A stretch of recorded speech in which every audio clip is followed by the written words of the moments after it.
all open all your three eyes. Om Nithyananda Paramashivam. Om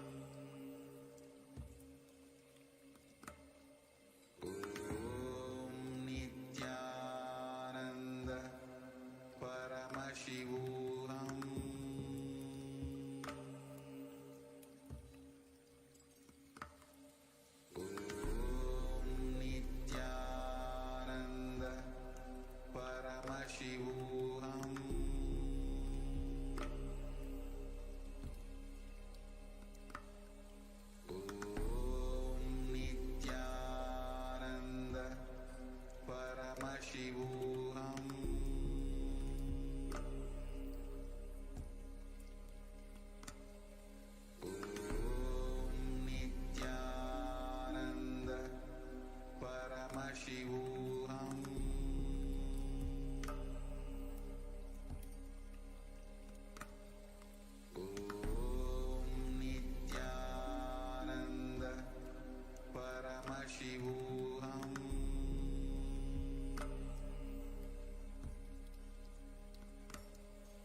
Nithyanandam Paramasukadam Kevalam Jnanamurtim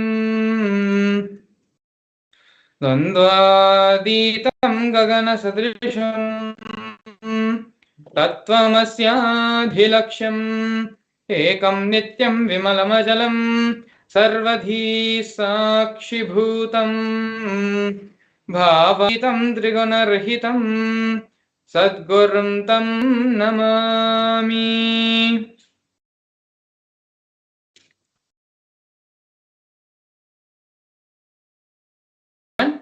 Welcome you all to yet another wonderful Bhava Samadhi Darshan with the Supreme Pontiff of Hinduism, Bhagavan Sri Nithyananda Paramashivam.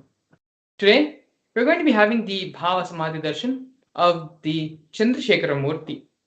This is one of the many forms of Paramashiva, and along with the Bhava Samadhi Darshan, before we enter into the Bhava Samadhi Darshan directly, we're going to be understanding the Leela behind this form of Paramashiva, as well as the powerful cognitions it represents, and how, in our own personal lives, we can apply the powerful cognitions given and transmitted by this Murti. But before we enter into all of this, I'd like to share an exciting and special news from Kailasa. We have two very important news which have been released over the past couple of days. The first one being the truth being revealed by media about the no interpol notice against the Supreme Pontiff of Hinduism. These posts are directly available in the Facebook page, the official handle of the Supreme Pontiff of Hinduism in Facebook, which states very clearly that the Interpol has never issued any sort of notice on the Supreme Pontiff of Hinduism. In fact, the Interpol themselves recognize the the sovereignty of Kailasa nation and the supreme pontiff of Hinduism as the head of the sovereign state. The Interpol has debunked the spat of disinformation,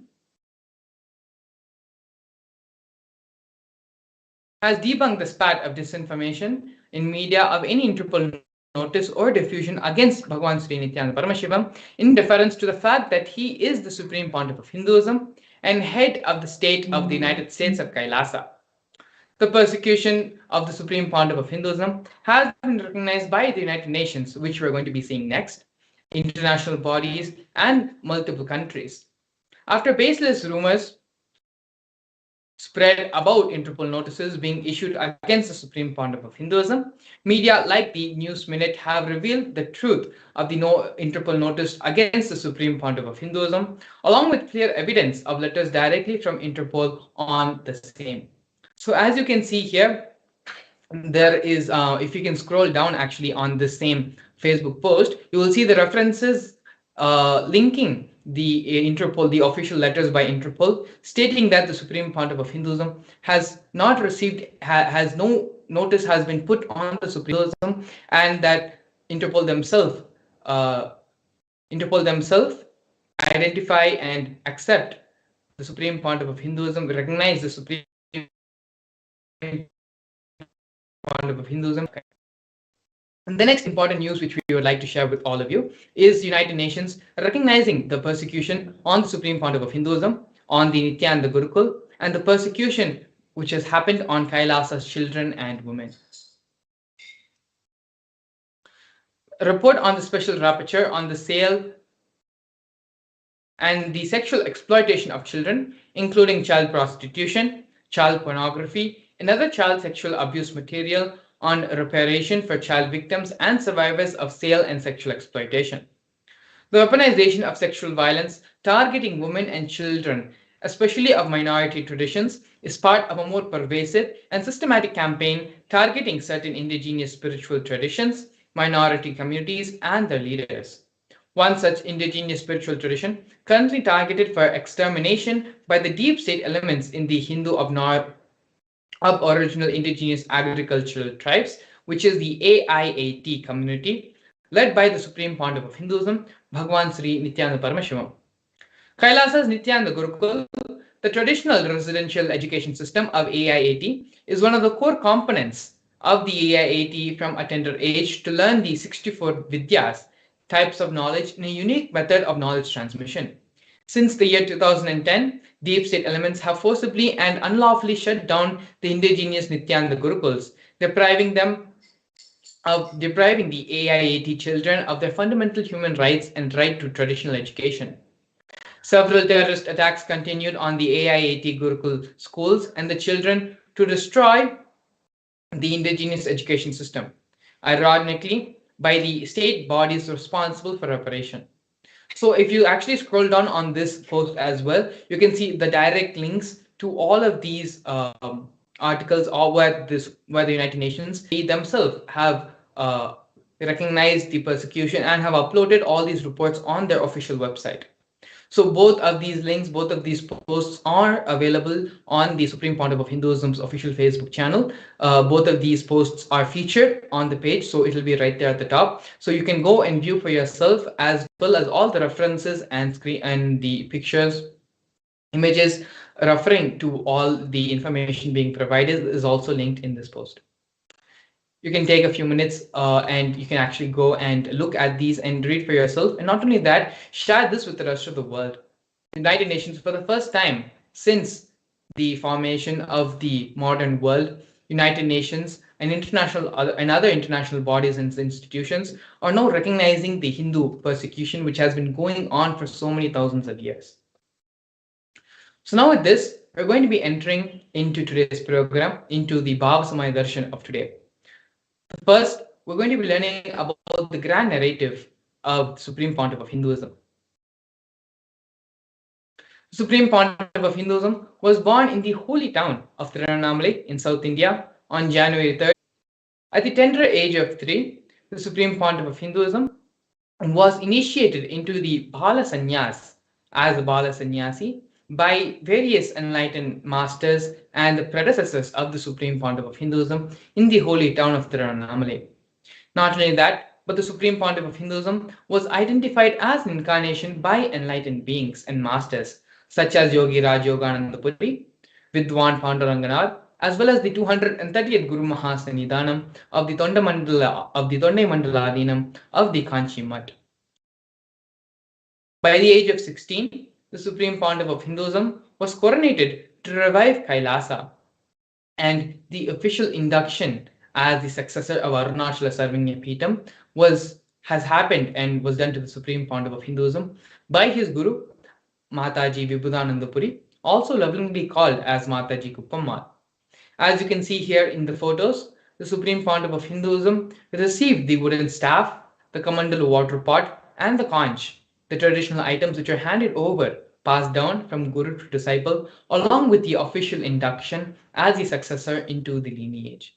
You can see here the Supreme Pontiff of Hinduism standing with Mata Vibhudanandapuri, as well as the official photo of the Pattabhishekam, of the coronation ceremony happening to the Supreme Pontiff of Hinduism. Next, we can see here the early days in the mission of Kailasa.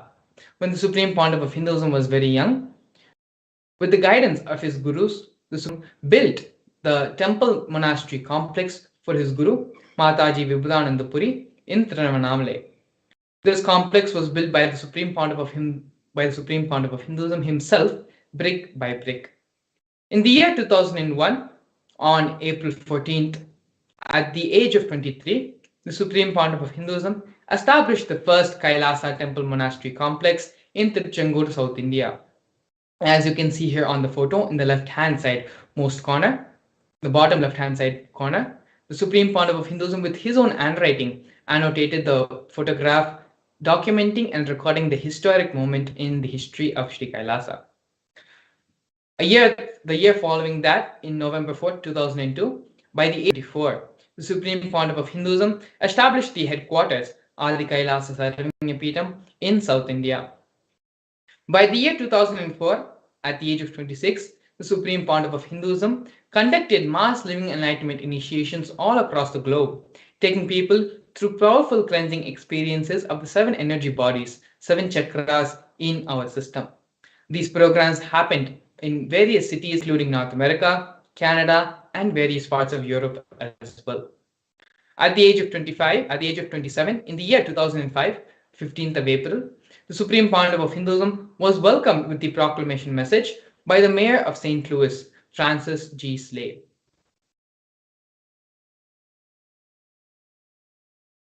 Here we can see the Supreme Pontiff of Hinduism conducting the mass living enlightenment conventions in various parts of South India as well as all across the globe. We have here glimpses of the Supreme Pontiff of Hinduism giving the discourse on stress to de-stress in the Oklahoma Medical Baptist Center in the United States.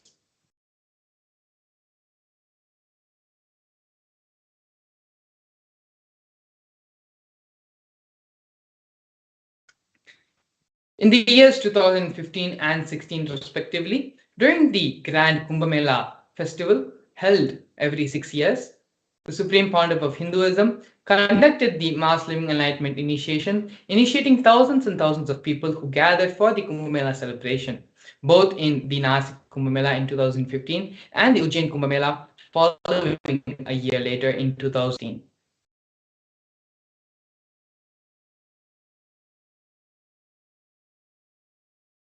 Here we can see the various coronations of the Supreme Pontiff of Hinduism. The youngest, the first coronation happened to the Supreme Pontiff of Hinduism when the Supreme Pontiff of Hinduism was at the age of 10. Supreme Pontiff of Hinduism was coronated as the 233rd Guru Mahasanidanam of Kanchi Kailas Sarvanya Peetam. In the years following, in the year 2004, the Supreme Pontiff of Hinduism was coronated as the incumbent emperor of the Suryavamshi Surangi Samrajya of the Suryavamsha lineage. In the following years, the Supreme Pontiff of Hinduism was also coronated as the present 23rd Guru Mahasanidanam of Dharma Mukti Swargapuramadina. In the year 2012, the Supreme Pontiff of Hinduism was coronated as the present 293rd Guru Mahasanidanam of Kailas Sonata Shyamala Pita Sarvanya Peetam. In the year 2013, the Supreme Pontiff of Hinduism was coronated as the present Mahamandaleshwar, which is the supreme spiritual head of Mahanirvani Akhada, which is the largest apex monastic order. In the years following, the Supreme Pontiff of Hinduism was coronated as the 1008th Acharya Mahamandaleshwar, which is the head of all spiritual leaders of the Atal Akhada, which is the ancient apex body of Hinduism. In the year 2015, the Supreme Pontiff of Hinduism was elected as the Supreme Pontiff of Hinduism by a congregation of over 1000 Hindu leaders, pontiffs.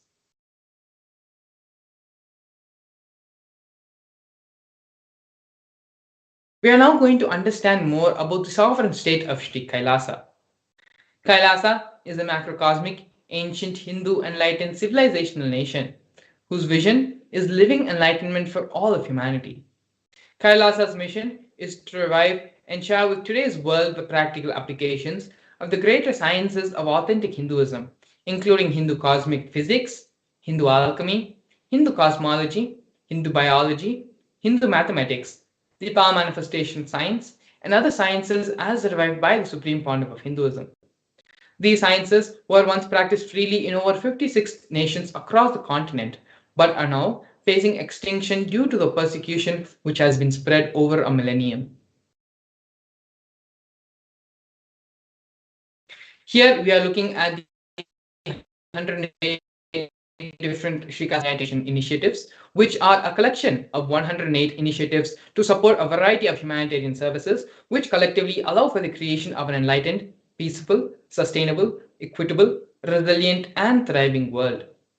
One of the 108 projects initiated by Sri Kailasa, which you're going to be looking at right now, is the No Hungry Home project offered by Sri Kailasa Uniting Nations for nutritious food and a hunger-free world. Sri Kailasa Uniting Nations, over the past 27 years, have served 1 billion meals. Every month, the Hindu ASMT community has organized more than 3 million annadans, which is the free organic meals served as per the tradition. These annadans were organized and served during the religious gatherings to everyone without discrimination. On normal days, up to 10,000 meals are served daily free of cost, and these numbers go up to 100,000 on festival days.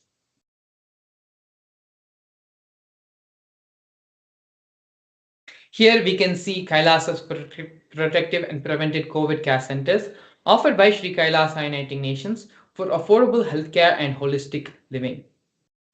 During the pandemic, the Supreme Pontiff of Hinduism converted his monastery campuses into a multi-layer quarantine facility free for all people, regardless of any difference in age, gender, caste, creed, ethnicity, social economic status, or any other form of discrimination.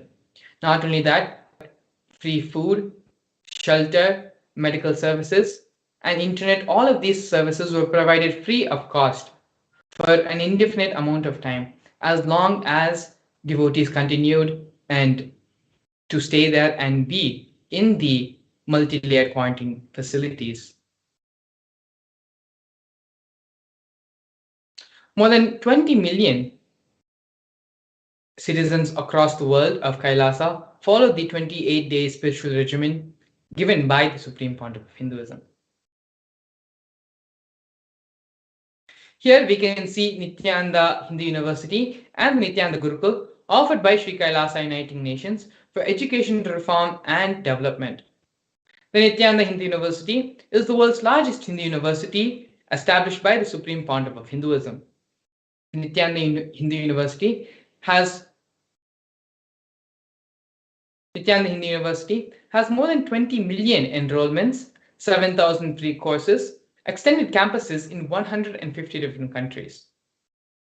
The Nithyananda Gurukul was inaugurated by the Supreme Pontiff of Hinduism on the 2nd of October 2006. The Nithyananda Gurukul is the revival of the ancient Adi Shaivite Guru disciple education system, which is an authentic knowledge transmission system based on the science of living enlightenment.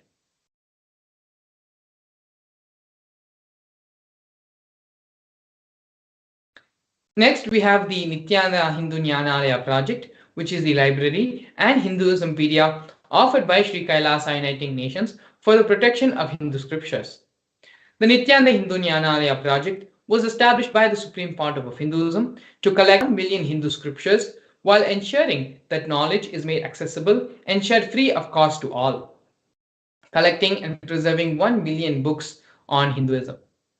The Supreme Pontiff of Hinduism has more than 10,000 books in 3 different languages, which have been translated into 50 other different languages, has published more than 10,000 articles, and has given more than 10,000 hours of free discourses with a combined view of 1 billion. Kailasa's Hinduismpedia is a collection of more than 15 terabyte of digital books and rare manuscripts by the Supreme Pontiff of Hinduism from all the 19 Sarvingapitams, ancient mutts, and ashrams. More than 1 billion pages on Hinduism have been collected, more than 22,000 digital books, 1,000 e-textbooks, and 100,000 articles on various topics of Hinduism.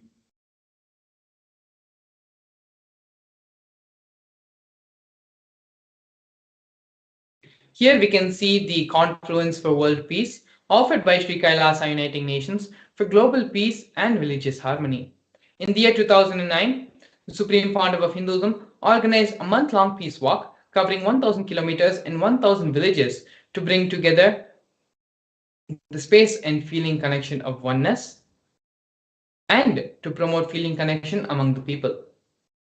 During the walk, health camps were conducted along its path in various villages and other towns and rural areas which went through the peace walk.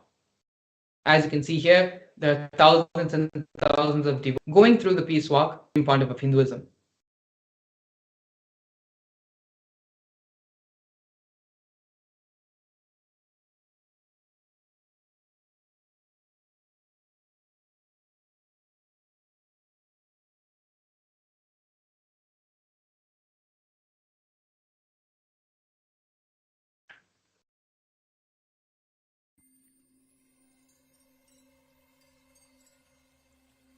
I welcome you all with my love and respect.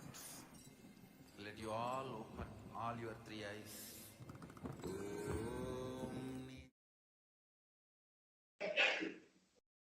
Yes, sorry for the technical glitch.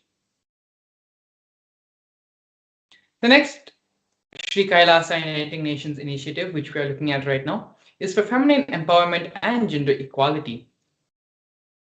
One of the many offerings and programs which the Supreme Pontiff of Hinduism has launched for the sake of feminine empowerment and gender equality is Kailasa's Yogini Sarvingyapitam, which has established the yoga and meditation universities to empower the quality of life and emphasis on life solutions through Vedas and Agamas, empowering the Indian, fighting against wrongful gender stereotyping, gender-based violence, and lack of inclusive and quality learning environments.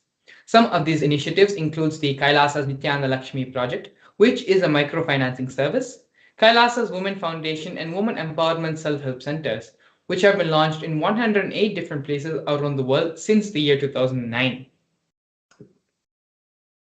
Kailasa's Ankita program, which is the providing a foundational literacy about the working of basic community services and infrastructural establishments.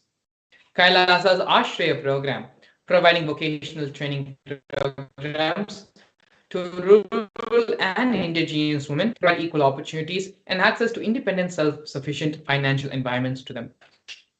The Supreme Pontiff of Hinduism has revived the Vedic feminism in Kailasa, where more than 80% of the leadership positions are occupied by women in Kailasa.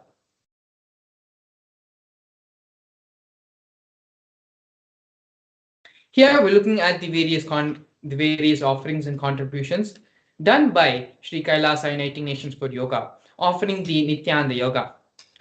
One of the many offerings of the Nithyananda Yoga is the Nithyananda Kriyas, which are 108 scientifically validated Kriyas revived by the Supreme Pontiff of Hinduism, specifically targeting the 108 major diseases and disorders such as diabetes, arthritis, blood pressure, rheumatism, and more. Not only that, but the Supreme Pontiff of Hinduism has also revived the ancient traditional forms of yoga, such as the Shivastamba Yoga and Rajju Yoga, which is the pole and rope yoga respectively, in which yogic asanas, postures, and weight balancing techniques are performed to create the yogic physiology, aligning it to the cosmic geometry. that manifest superconscious powers. The Supreme Pontiff of Hinduism has also received 2 Guinness World Records for the largest rope yoga, which is the Shiva Stamba, for the largest rope yoga, which is the Kundalini Raju Yoga, and the largest pole yoga, which is the Shiva Stamba Yoga classes, bringing worldwide attention to these extraordinary forms of yoga. These world records were received by the Supreme Pontiff of Hinduism on the 30th of September and 3rd of October, respectively.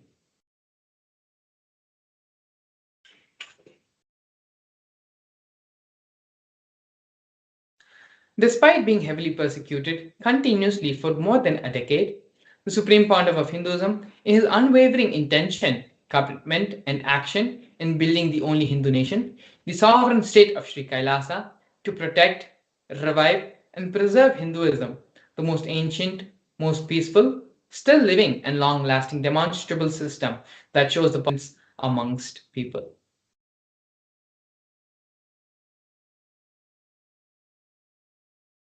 Here we are looking at one of the most historic moments in the history of Sri Kailasa, where Kailasa, the nation of Hindus, led by the Supreme Pontiff of Hinduism, spoke on behalf of the 2 billion global Hindu diaspora at the 14th session of the United Nations Forum on Minority Issues.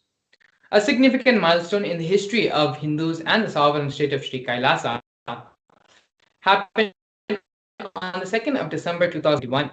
His Sri Nithyananda Priyananda, Ambassador Extraordinary and Plenipotentiary of Kailasa, represented the persecution of Hindus at the 14th section of the United Nations Forum on Minority Issues. The theme of the forum was conflict prevention and the protection of human rights of minorities. This was the first time the plight of persecuted Hindu minorities was represented in the United Nations. The ongoing and systematic generational attacks on Hindu indigenous traditions were highlighted as a part of this meeting.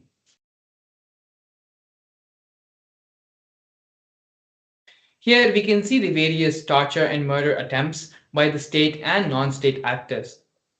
On the Supreme Pontiff of Hinduism alone, more than 70 assassination attempts and physical attacks have happened in India and abroad.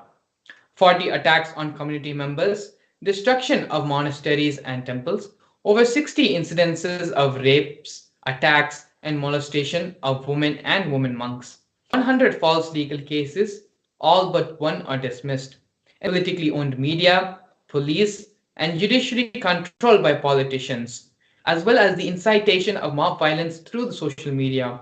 These are all just but glimpses of the various attacks and the illegal persecution the Supreme Pontiff of Hinduism has gone through for more than a decade to prevent Pontiff of Hinduism from fulfilling his avataric mission. Despite all the illegal attacks and harassments and persecution done on the Supreme Pontiff of Hinduism, Supreme Pontiff of Hinduism has established the only Hindu nation, Kailasa, for all of us, for all us Hindus, to practice and live this great Sanatana Hindu Dharma freely without any obstacles. In this next segment, we're going to be learning more about the power manifestation science, which is one of the most important contributions given by the Supreme Pontiff of Hinduism to the whole world to raise the conscious level of humanity to a super conscious level. We'll be looking at the Shastra Pramana, which is the scriptural reference for these power manifestation powers, as well as a live demonstration of the power of third eye and consciousness over matter. So stay tuned. We'll be back with you after a short break.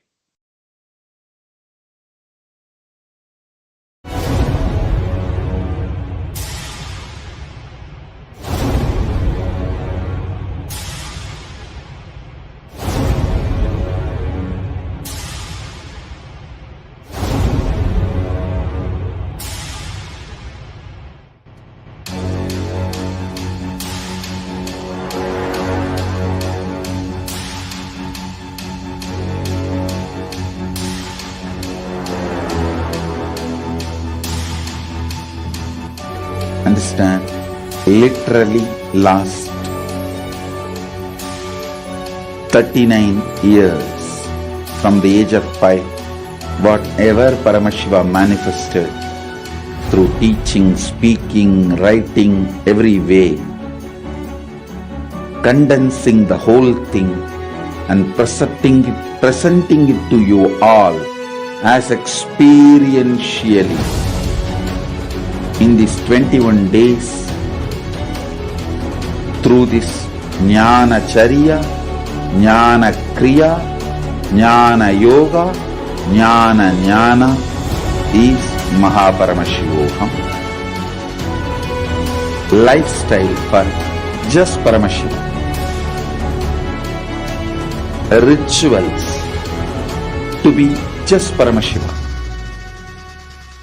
Yoga for just being Paramashiva. Jnana just Paramashiva.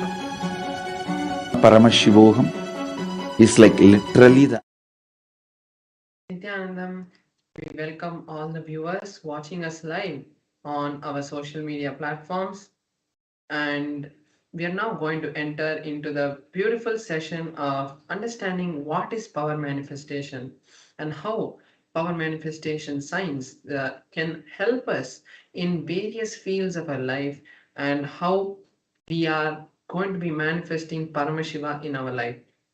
So now we're going to have a short introduction before going into the demo, where we're going to be seeing various aspects of power manifestation, like how it is useful in our life, and what are the difference between the Shaktis and the Siddhis, and what is the science actually behind manifesting Shaktis.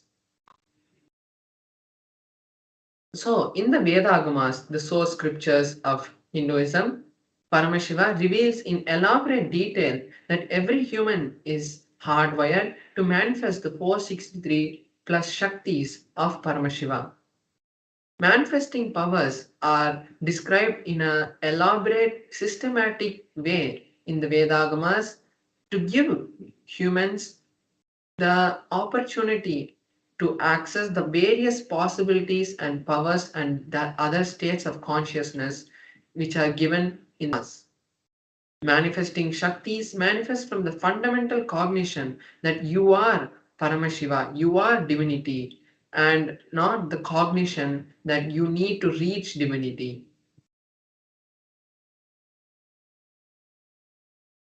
So now we're going to be understanding the difference between Shaktis and Siddhis. What is Shaktis and what is Siddhis?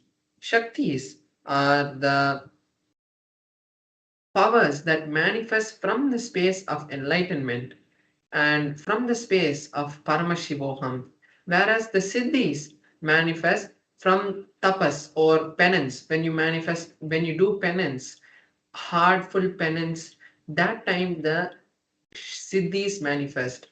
Then there's the Shaktis which are manifesting, which from the source of enlightenment, and only through the direct initiation of the Guru. When the Guru initiates, when the living incarnation initiates, the Shaktis manifest, whereas the Siddhis manifest on the path of enlightenment.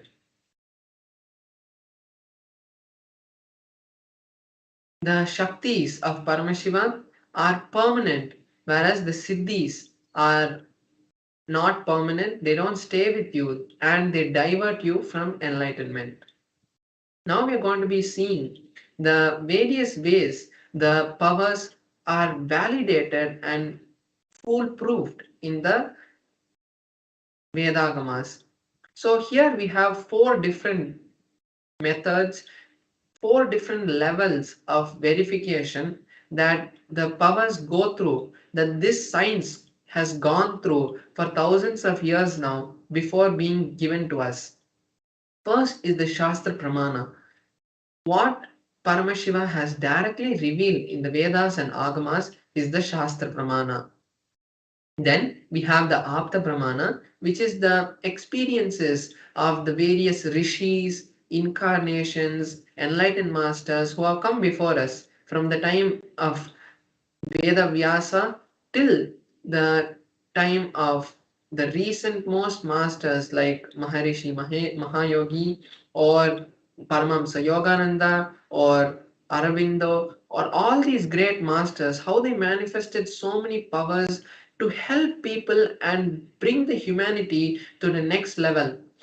So this is the Apta Pramana. Then we have the Atma Pramana, where the time tested and verified experiences of the Supreme Point of Hinduism. After his own research on himself and experiencing those powers, he verifies the experiences and the powers with the Shastra Pramana and the Apta Pramana, and then gives it to us as his Atma Pramana. Then we have the Pratyaksha Pramana, which is the scientific study on the powers. What science is able to derive from these powers, what science is able to understand, and what science is able to say that these powers, how science is able to say that these powers are real. Now we'll be seeing the source of the powers, how these powers actually really manifest. Paramashiva is the primordial divinity in Hinduism, the ultimate reality, cause which is self effulgent, all pervading, unchanged beyond time, space, form, and causality. As the fundamental base of the manifest and unmanifest, he manifests the five fundamental actions which create this whole cosmos. Then there's a direct quote, the direct teaching from the Supreme Point of Hinduism. The powerful cognition is the ultimate truth about the manifesting Shaktis is when any powerful cognition is mapped into our consciousness, in the sense, when a powerful cognition is understood and digested by us, that time it manifests in anyone as the powers of Paramashiva. Now we're going to be seeing the detailed pramanas for each of the detailed scriptural references and other references which give us the details about each of the pramanas.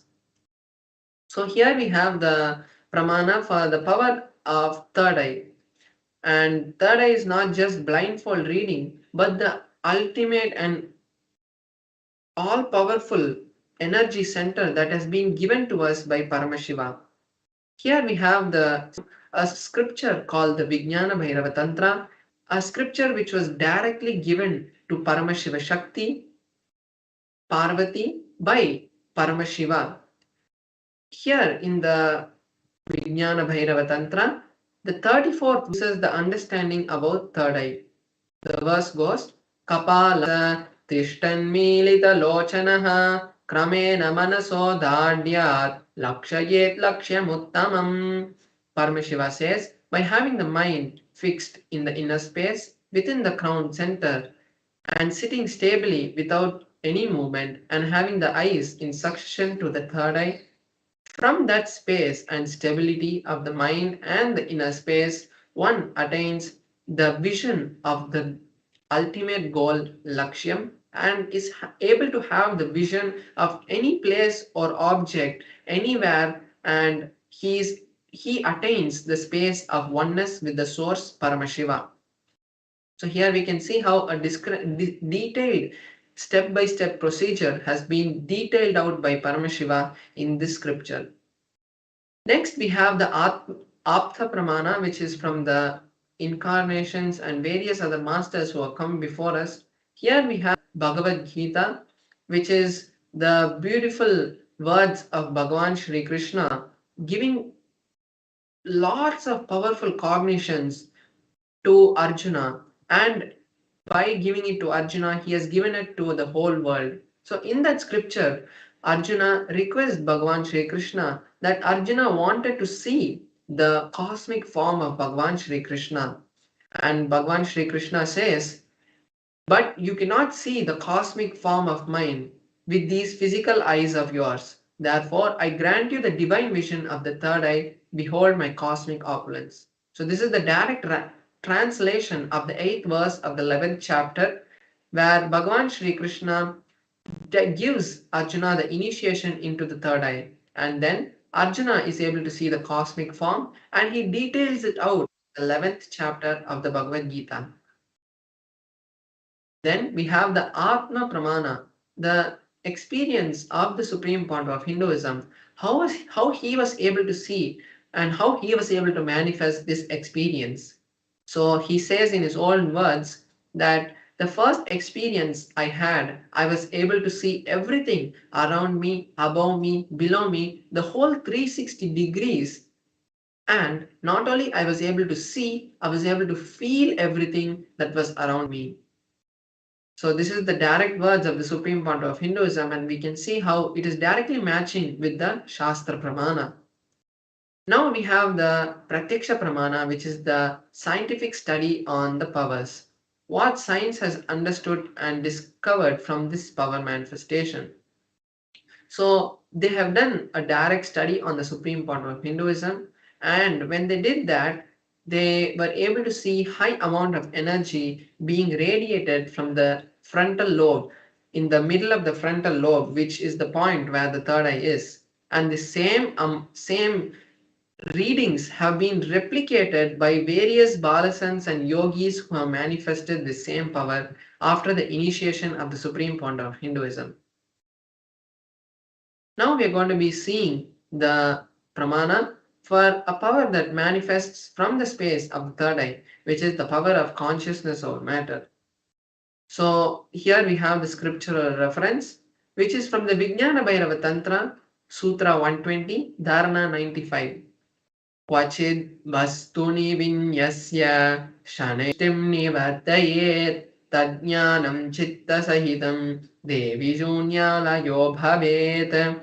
Bhagavan Paramashiva says, having one's eyes fixed on a particular object, one should slowly remove the gaze and the thoughts, the impressions, and any cognitions that he holds about that object. Then one abides in shunya, the state where there is nothing other than the object exists, the space of inclusiveness and infinity. So that is the beautiful meaning of the verse from the Vijnana Bhairava Tantra, where Paramashiva gives us a detailed step-by-step procedure on how to manifest these powers. So now I'll be manifesting this power. I have my Atmalinga here, and we're going to be manifesting the power of consciousness over matter, where I will be making the Atmalinga to stand without any external force being applied on this Atmalinga. So it will be in a horizontal position, and we will see the beautiful darshan of the Atmalinga standing up and becoming vertical. So this is the power that we are going to be manifesting. And now I'll be showing you in a close-up camera the Atmalinga and the whole setup that we have to manifest this power in the most authentic way. So now we'll be moving to that camera in a few minutes.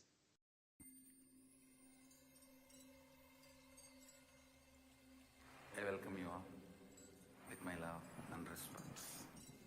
Let you all open all your three eyes. Om Nithyananda Paramashivam.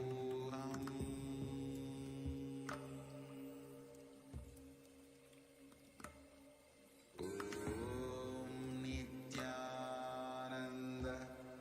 Paramashivam.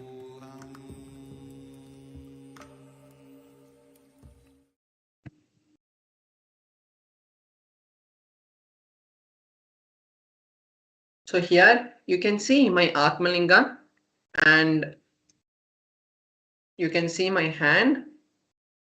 So here my hand is there, and then that's the Atmalinga. And I also have a tissue paper with me, and I'll be using that tissue paper to show even when the Atmalinga stands, there is no movement. So it's just a normal tissue paper. There's no ropes which are being tied to the Atmalinga. I'll be showing. So I'm just folding this like this.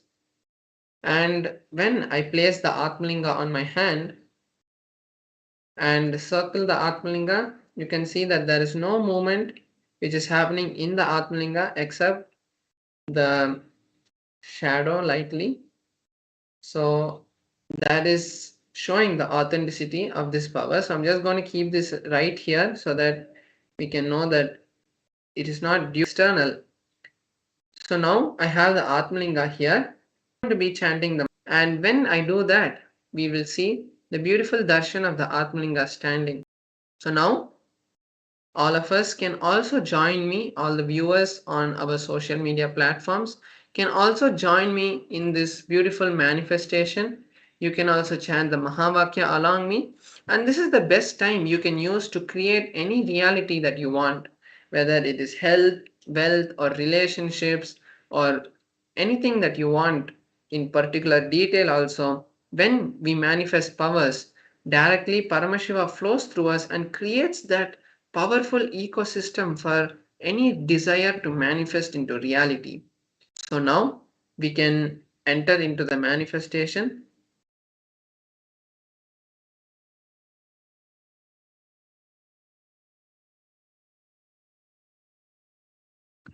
Om Nithyananda Paramashivoham. Om Nithyananda Paramashivoham. Om Nithyananda Paramashivoham. Om Nithyananda Paramashivoham. Om Nithyananda Paramashivoham. Om Nithyananda Paramashivoham. Om Nithyananda Paramashivoham. Om Nithyananda Paramashivoham. Om Nithyananda Paramashivoham. Om Nithyananda Soham. Om Nithyananda Paramashivoham.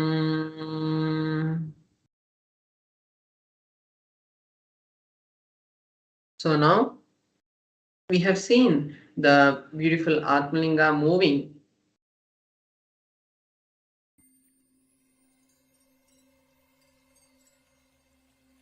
I welcome you all with my love and respect. Let you all open all your three eyes. Om Nithyananda Paramashivam.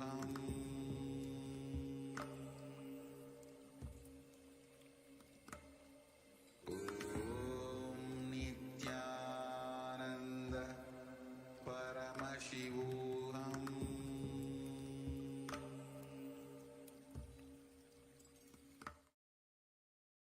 So now we have seen the Atmalinga move, and that is the direct manifestation of Paramashiva. When Paramashiva manifests through us, he manifests through these kind of Shaktis because he wants to show that to the humanity, and he wants to make us understand that he is really there, and it's not just some kind of mythological story of us thinking about some kind of God who is there somewhere. He is there right with us, and He is supporting us in every single way. When we allow Him to manifest through us, automatically every desire that we want automatically manifests because it is Him flowing through us.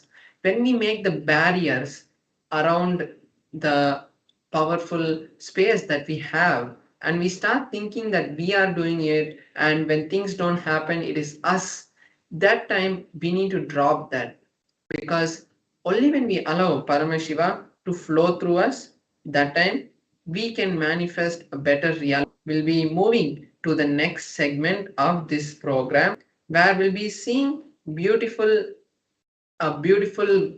of videos which will be giving us more powerful cognitions. So now we're going to be understanding the dimensions of Paramashiva. So this is the most relevant topic. You may think that you want to know more about how to create wealth, how to create relationships, but we always forget the fundamental understanding that only when we are in the space of Paramashivoham, really we can manifest well. Otherwise, it's like a lottery that happens in our life. When we are in a good space, something happens and that's all. But only when we understand and learn to create a strong reality which can manifest the way we want, that time we can create a better future for us. So now we're going to be understanding the various dimensions of Paramashiva and how directly it can be useful and implemented in our life. So now let's all sit with our head, neck, and spine in a straight line. Most importantly, take notes of all these. Every day we are having these kind of sessions. Just a glimpse from the Paramashivoham program, which is happening in a very full-fledged way. But this is just a glimpse for all of you.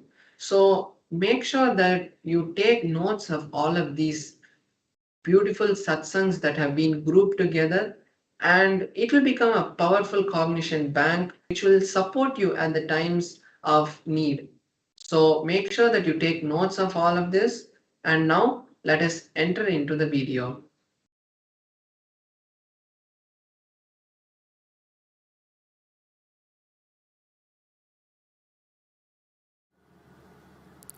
Static matter. All of you know what is static? The seat on which you are sitting.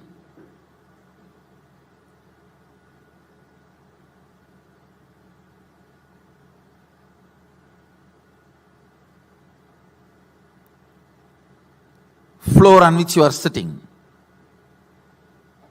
Things around you. Static matter. All that is a static matter.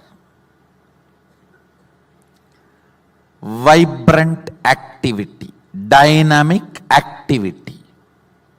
That is like electricity, electron, proton, neutron movements. Ordinary electricity connection to this microphone, to atomic explosion. All this are dynamic activity.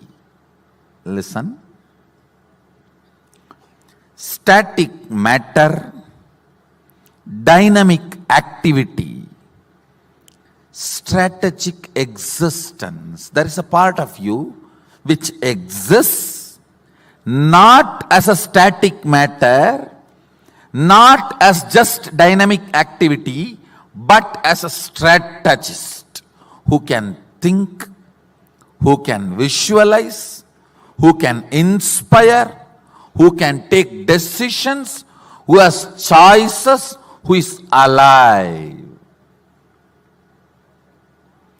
That component of you is strategic existence. Listen. Static matter, jata. In Sanskrit it is called jata.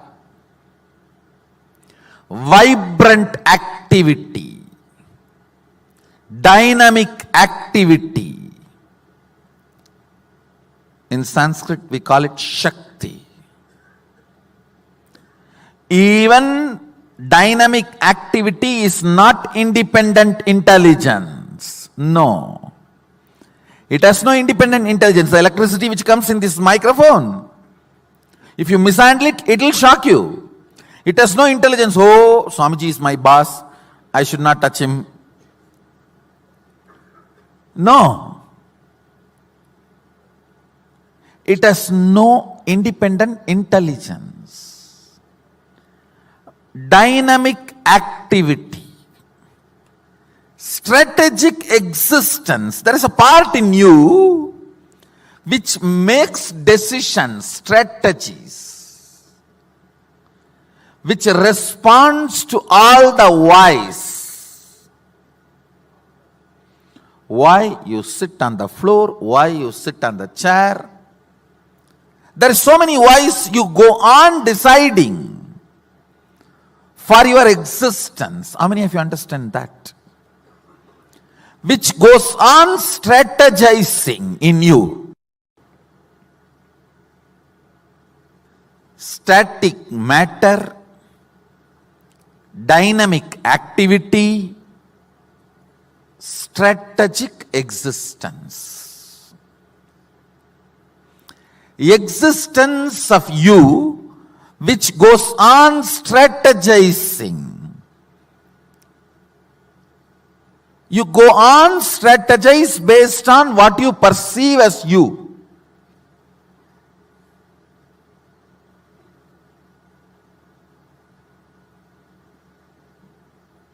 Yes, please listen. Static matter, dynamic activity, strategic existence.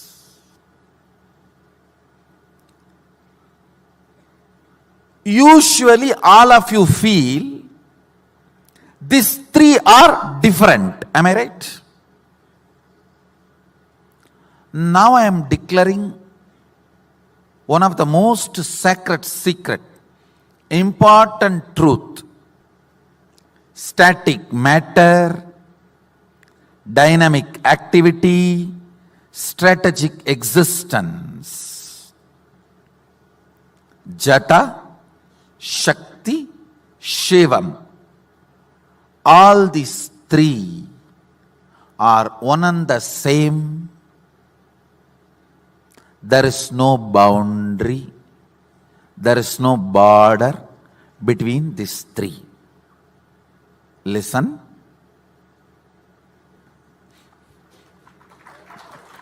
Because now I am going to make you live it.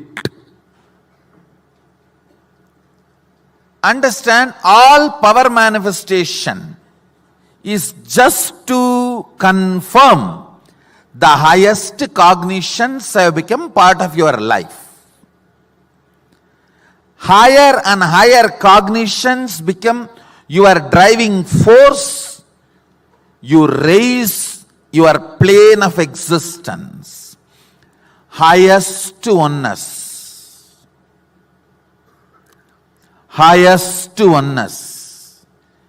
When it becomes your cognition, your plane of existence is Kailasa.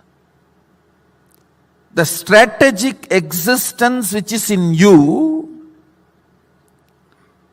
wrongly believes in delusion. The dynamic activity and the static matter is not in your control, which is a lie. The belief you are carrying is a big lie told to you by human beings. Truth from source of your existence, which I am bringing you to now, your strategic existence is capable of experiencing the reality. The reality is your strategic existence, dynamic activity, and static matter has no border, has no boundary. It is in oneness. Now I am going to make you manifest 21 powers.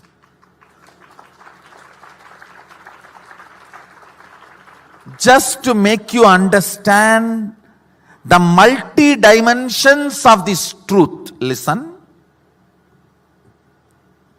Listen carefully. This, the part of the truth I am sharing with you, this part is called Sattva Tattva. The unit of purity.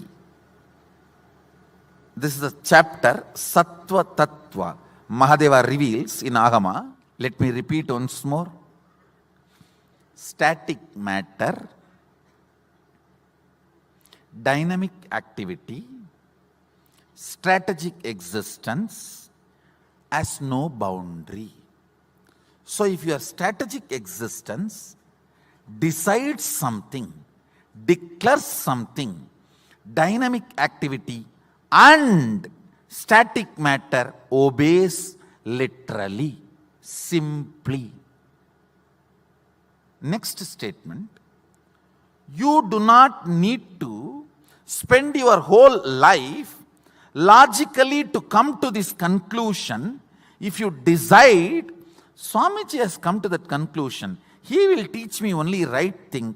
Let me declare, this is my cognition, and that declaration is enough for me to help you to manifest the powers related to this truth.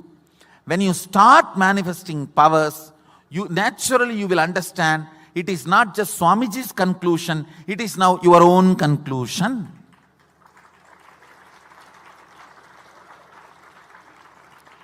Till I sign the check and put the money in your account only, it is my money. Once I put it in your account, it is your money now. Same way, till it is my conclusion and not yours only, you need to depend on my cognition. Once you start manifesting powers and understanding, now it is your cognition. Now it is your conclusion. Now it is your way of existence. How many of you are understanding? That's all. This part of the Agama is called Sattva.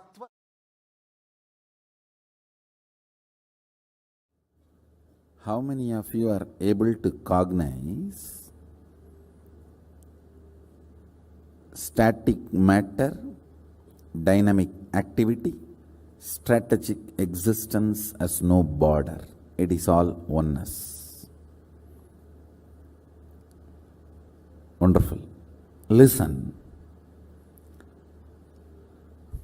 The preliminary power manifestation you are going through now, Mahadeva clearly says it's a preliminary. Sattva Tattva means, please listen, I am repeating the introduction, the word I used, Sattva Tattva, unit of high energy. Sattva,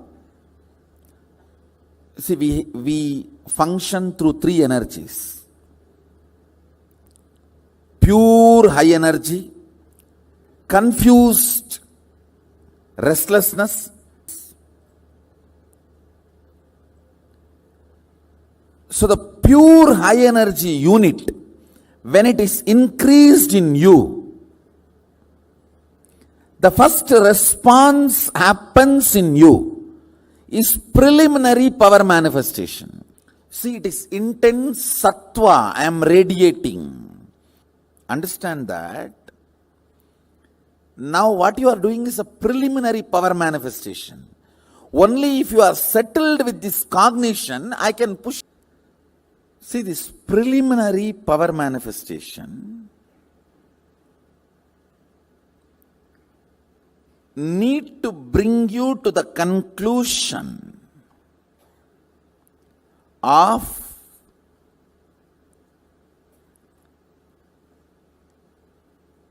static matter, dynamic activity. See, static matter means a small stone in your kidney to the Everest mountain. Everything is static matter.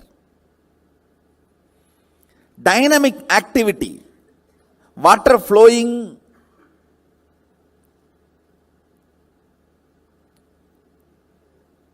in your bathroom tap to the atomic explosion. Everything is dynamic activity. Strategic existence, your ability to generate a will is what I call strategic existence. Your existence which goes on strategizing. How many of you are understanding all these things? See, listen. This is separate, is the ignorance. Even the modern day science is trying to catch up with this truth. Science is the most fanatic religion promoted on the planet Earth. ignorant, fanatic religion promoted on the planet Earth is science, modern day science. Again and again and again, when you decide to cognize,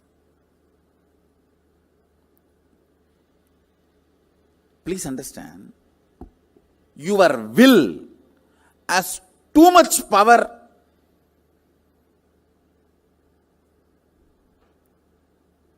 beyond your expectation. Just put the will on this cognition. With all my will, I strategically declare dynamic activity, static matter is my extension. There is no boundary. I can do what I want with it. I am the ultimate over both.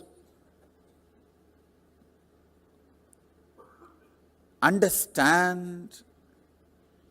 Now the truth I declared to you all, you can paraphrase multiple understandings which comes out of this cognition. That is the source of power manifestation. This is the logic of power manifestation. All of you understand? So the essence of this session, static matter, dynamic activity, strategic existence, is one and the same. My strategic existence has power over everything. It may be repetitive, but please put this again as a status. This as your status. This is your state. This is your real status.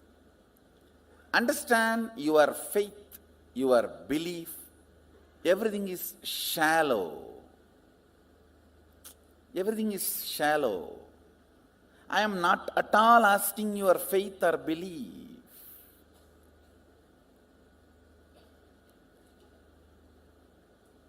Work with it. I am giving you some of the cosmic conclusions. I am going to give you some of the cosmic conclusions about you, which is reality. You see, if I decide this conclusion, how I am functioning. If I decide my own conclusions, how I am functioning. See, just pour petrol in your vehicle and see how it is functioning. Pour your garbage or the sewage water and see how it is functioning. That's all. I am very clear. It's a science. Decide. Static matter, dynamic activity, strategic existence has no border. It is one and the same. With this understanding, this moment, I am commanding. Let things happen as I want. Decide and see how things work.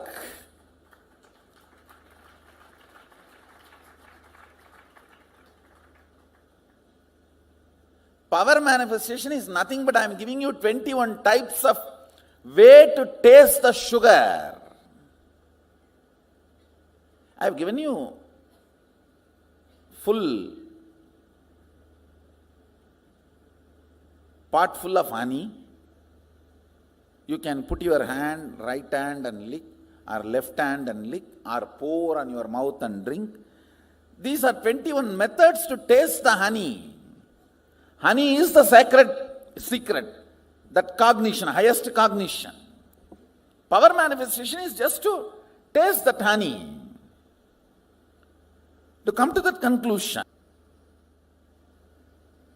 Understand, much of your faith, belief, all these are silly conversations with yourself and with others.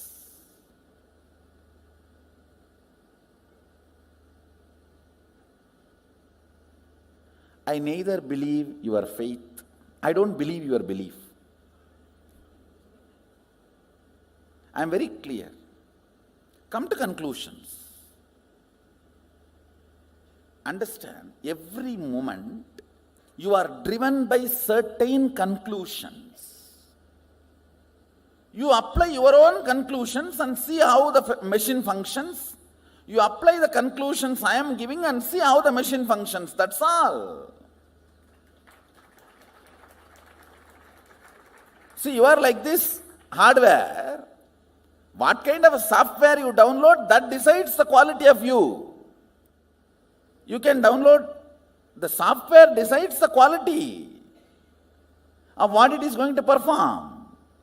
Same way, you can have your own software, I have no problem. You can try my software, that's all.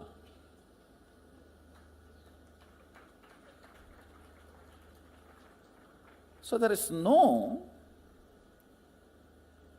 belief, faith involved. The whole process involves integrity. The whole process involves integrity, not faith or belief. Integrity to the conclusion.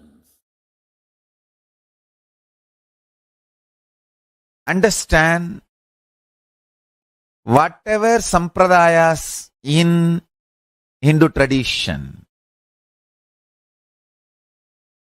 whether the spiritual practices meant for Krama Brahmacharis, Naishtika Brahmacharis, Rudras, Rudraganyas, Rishi, Rishikas, Yogi, Yoginis,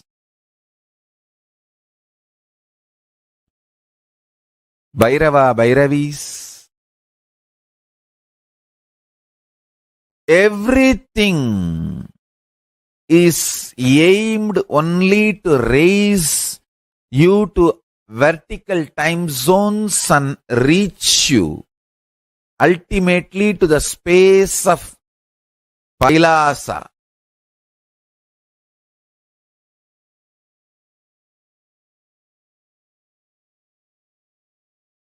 It may look as simple as applying sacred ash on your forehead,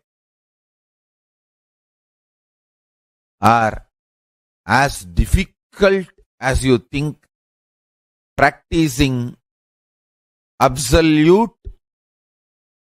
asteya aparigraha, non-stealing and non-possessiveness, living with minimal things and brahmacharya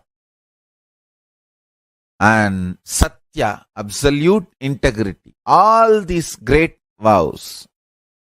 Understand, actually these great vows are not like a forced rules. They are actually the great powers revealed from Kaila. If you understand and internalize the powerful cognitions. For example, one of the greatest truth from Kailasa is static matter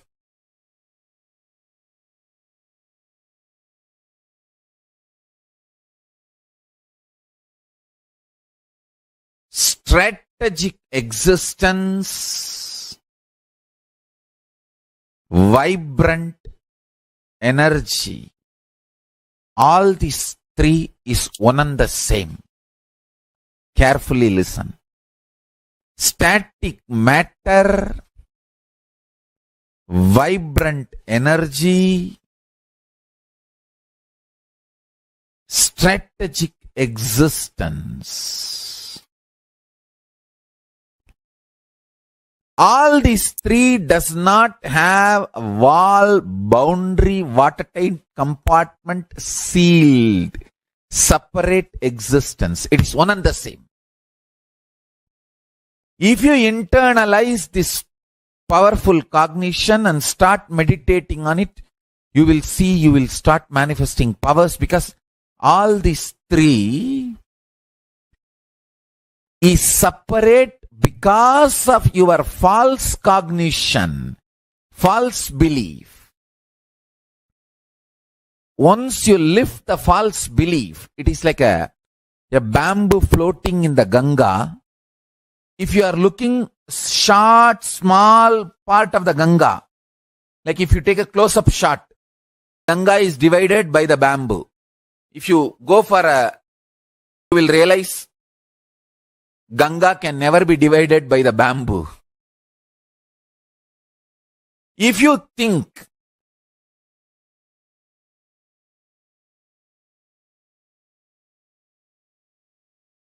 static matter, vibrant energy, strategic existence is separate. You are like a blinded person who has a small vision. You are seeing the existence with a close-up. You don't have a larger vision. You are looking at the Ganga in a close-up view. You feel Ganga is divided by bamboo. If you wake up and see the long shot, you will understand bamboo itself is floating on the Ganga. How can that divide Ganga? Waking up to that higher realizations is what I call powerful cognitions. Internalizing powerful cognitions. Static matter, vibrant energy, strategic existence is not separated, divided by any bamboo. If you feel static matter, vibrant energy, strategic existence is divided, you are deluded, you are seeing the bamboos floating, and you feel the bamboos are dividing the Ganga. No. Wake up and see from the larger vision. You will understand all the three are one and the same. Static matter, vibrant energy, strategic existence is one and the same, and the bamboos are floating on the Ganga. They can never divide Ganga. Your beliefs and ideas are floating on this Paramashiva. They can never divide Paramashiva. Waking up to the higher reality is what I call internalizing powerful cognition. I'll just finish the whole thing in 2-3 statements. You are a hardware, this body. And thus there is a software, the programming, which operates this body. There is an electricity connection. Now, the software with which you were operating and the electricity, these two is completely screwed up. That is when the hardware also started getting destroyed. I am doing two things. One, again and again putting the powerful software. See, every powerful cognition I am giving you. When I say this static matter, dynamic activity, strategic existence is one and the same. And immediately, till you get into your old stupid screwed software, you will not have doubt.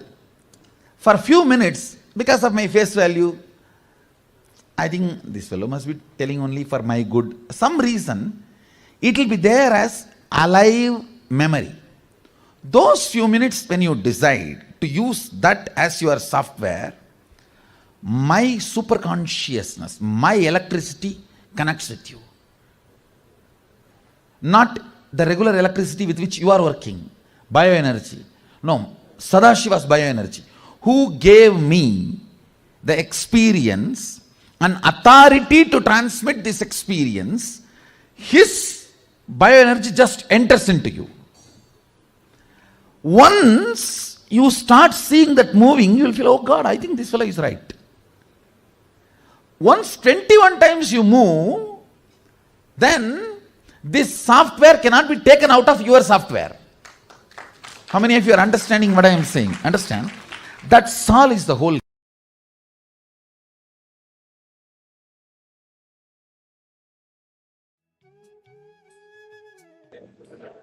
Nithyananda, everyone.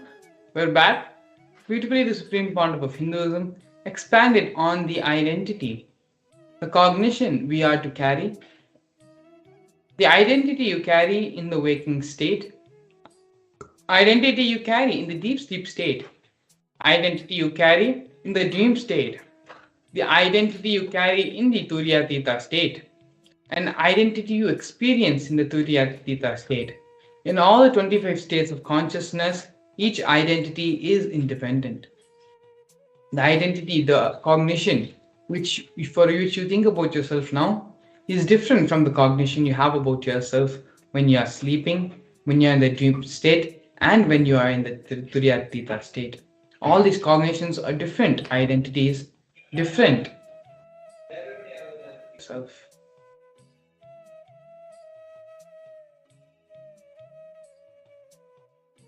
Let us now pen down what are the various cognitions, identities which we carry in each of the four states of consciousness.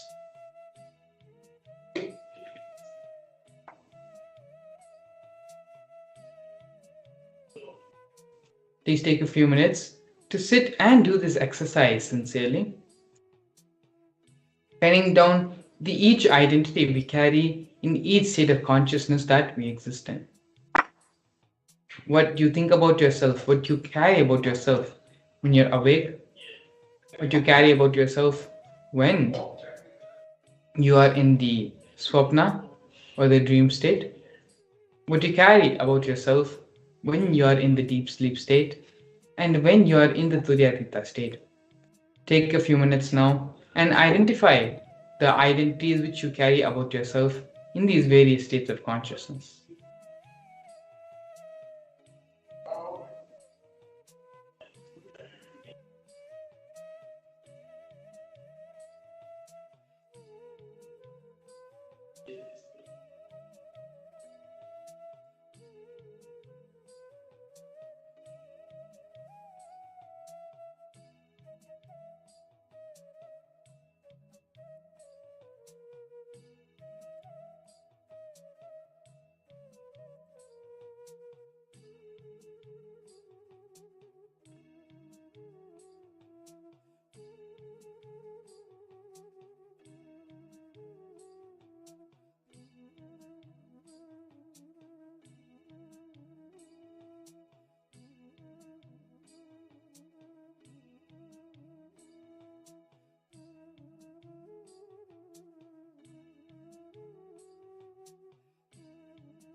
Allow it to happen. Allow these few moments for you to give to yourself.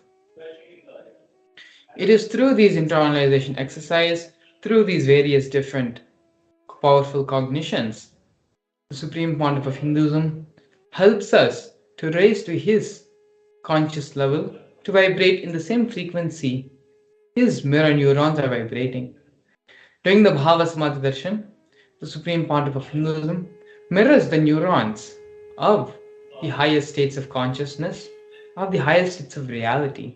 And when we see the Supreme Pontiff of Hinduism in those states as the Bhava Samadhi, in the Bhava Samadhi of these higher realities and higher states of consciousness, we manifest all these, we ourselves raise our neuron level, raise the level and the existential consciousness we are living in to that of the Supreme Pontiff of Hinduism.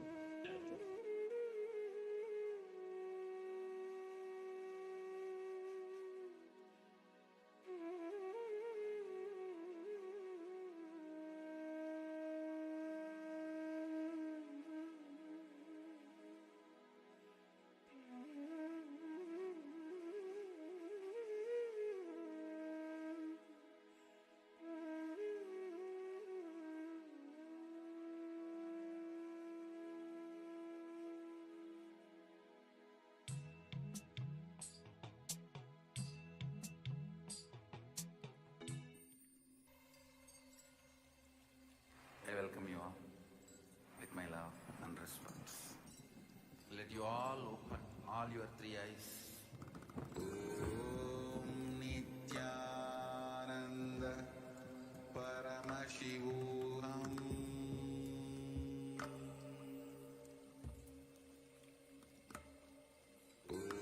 Om Nithyananda Paramashivam.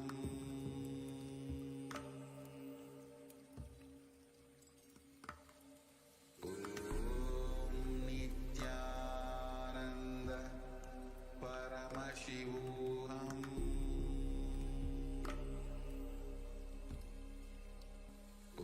Om Nithyananda Paramashivam.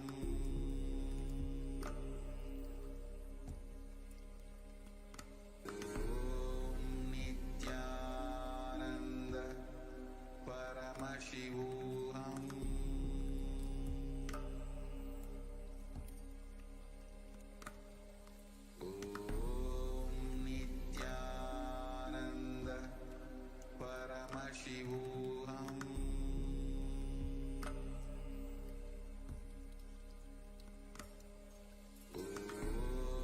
Nithyananda Paramashivam. Nithyananda Paramashivam.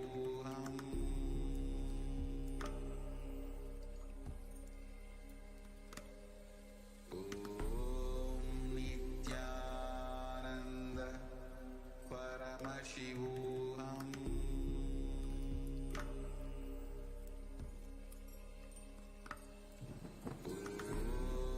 Nithyananda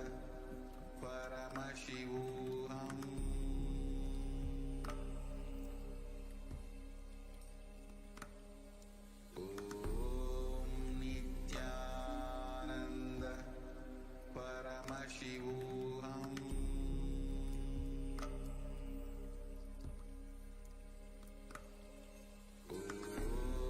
Nithyananda Paramashivam.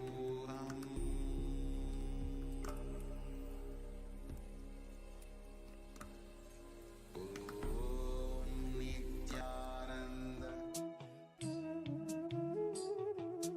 Yes, I'd like to sincerely apologize for the technical glitch. As I was saying earlier, the Supreme Pontiff of Hinduism mentioned this many times. We give time for everyone in our life, for job, for our household, for our various friends and families, for our extended families, but we never give time for ourselves. Time for us to look in our own lives.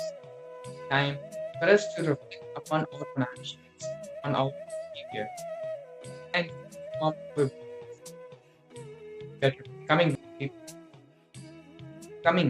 and lighted, leading all our visions to thought currents, to patterns.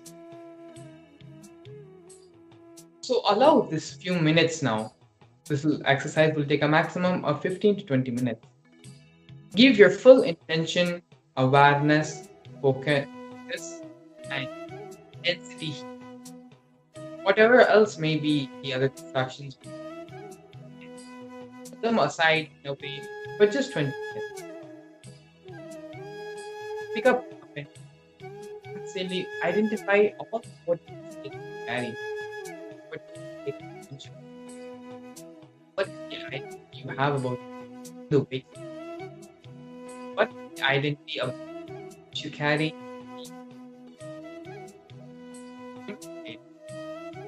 What is the identity you carry up in the deep state?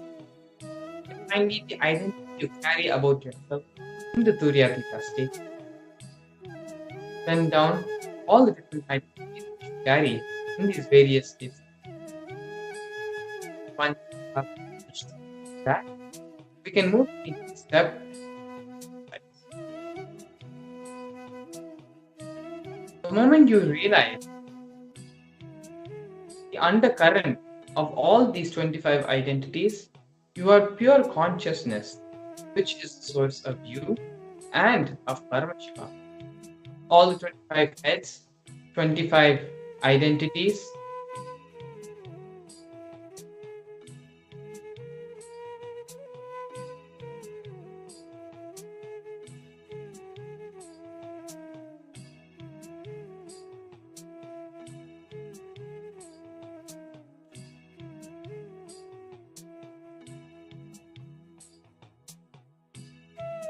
all the 25 heads, all the 25 identities gets integrated. That is why Paramashiva is also always described with 25 heads. Means he who has realized his 25 identities is in oneness with the source consciousness, pure Paramashiva, ultimate.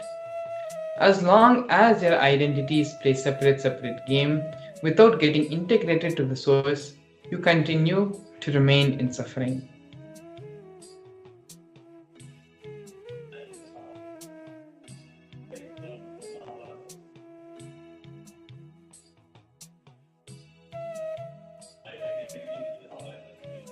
We are now going to be entering into the second step of this process, which is reflecting the undercurrent of these identities that you carry in each state of consciousness.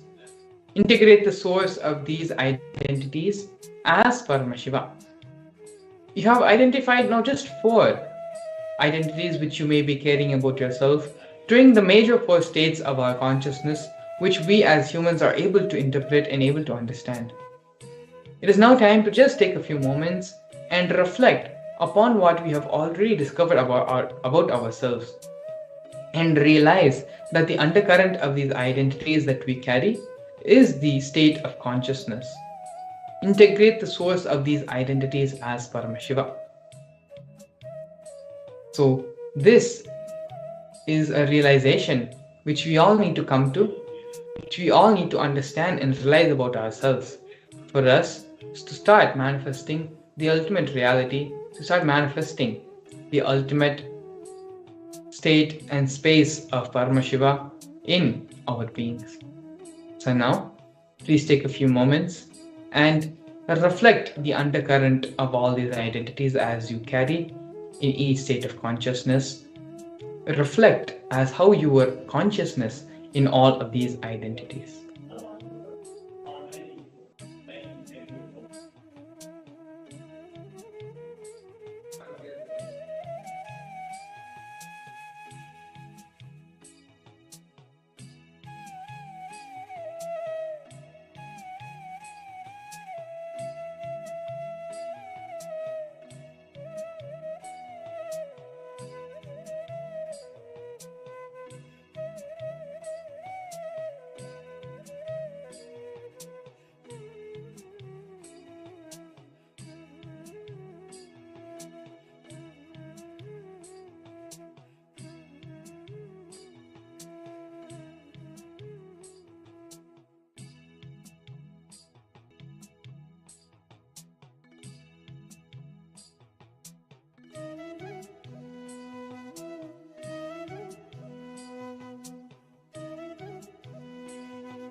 Yes.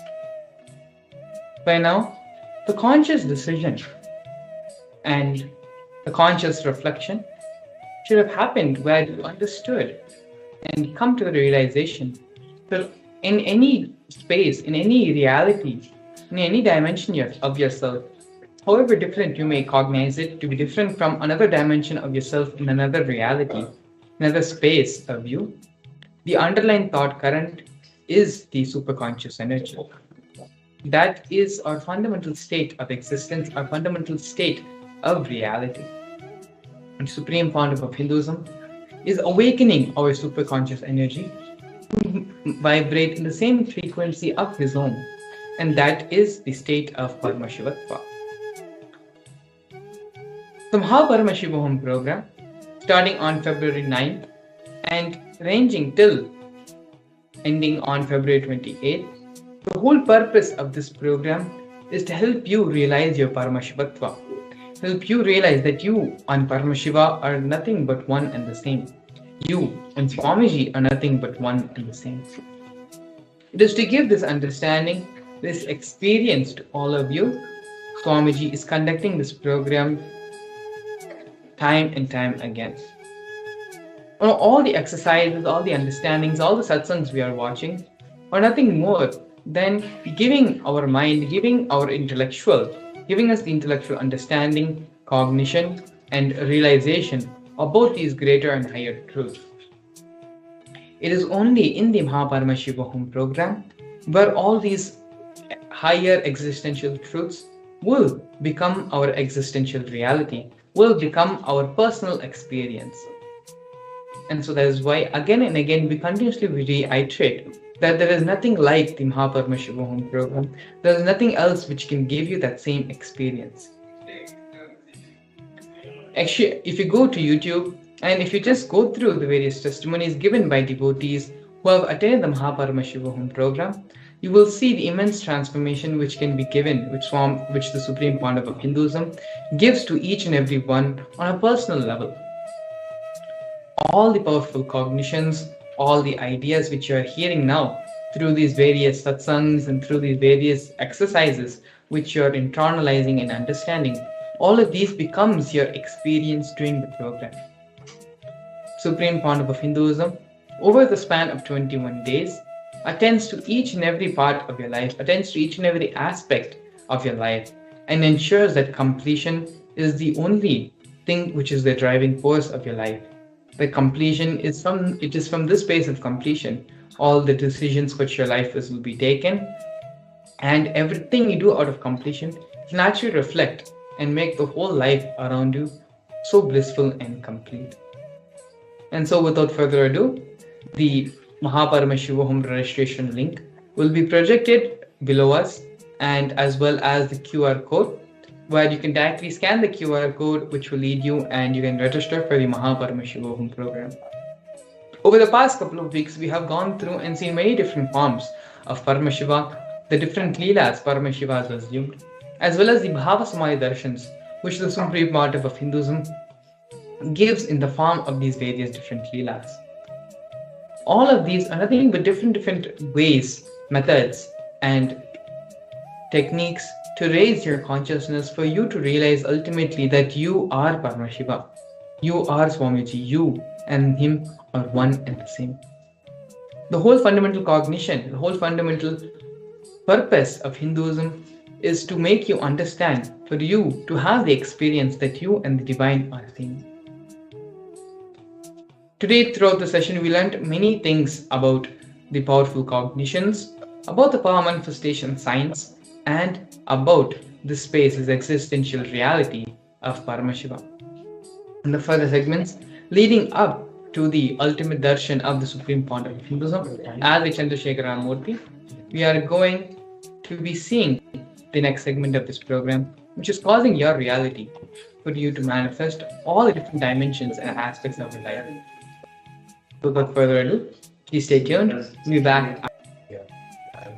Since the beginning of time and space, Bhagavan, the all-powerful, all-pervasive, and all-knowing ultimate superconscious existence revealed in the Vedas and Agamas, the source scriptures of Hinduism, the truths about himself and the manifested universe and its multidimensional and simultaneously existing dimensions and worlds, also known as parallel universes or vertical time zones. त्रुट्यादिप्रत्ययस्यार्थ कालो माया समुद्भवः. The Kala Tattva, which gives rise to the knowledge of various time zones and parallel universes such as Truti and others, is originated by Ananteshwara from the impure Maya. Bhagwan Paramashiva mentions that as we experience the various higher states of consciousness, we simultaneously experience the various time zones associated with them. We get transported to the parallel universes and experience the other dimensions of our own existence, of our own personality. Listen. Subarloka is all about stable bliss, absolute health and stable bliss. Maharloka is all about the highest peak possibilities. Jana Loka is the place where you can exist in multiple bodies at a time. You experience oneness as the super reality. Tapa Loka is that last struggle you go through. Sometimes you know you are Paramashiva, sometimes you just slip off, but again you say, I am Paramashiva. That space is the Tapoloka, an absolute surrender. Whether I am remembering, I am manifesting Paramashivatva, or I am deluded, I surrender both to Paramashiva. When you take that decision, you are lifted to Brahmaloka. You move to the Brahmaloka. The deep surrender lifts you to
नित्यानन्दं परमसुखदं केवलं ज्ञानमूर्तिं द्वन्द्वातीतं गगनसदृशं तत्त्वमस्याधिलक्ष्यम् एकं नित्यं विमलमचलं सर्वदी साक्षिभूतम् भावातीतं त्रिगुणरहितं सद्गुरुं तं Namami.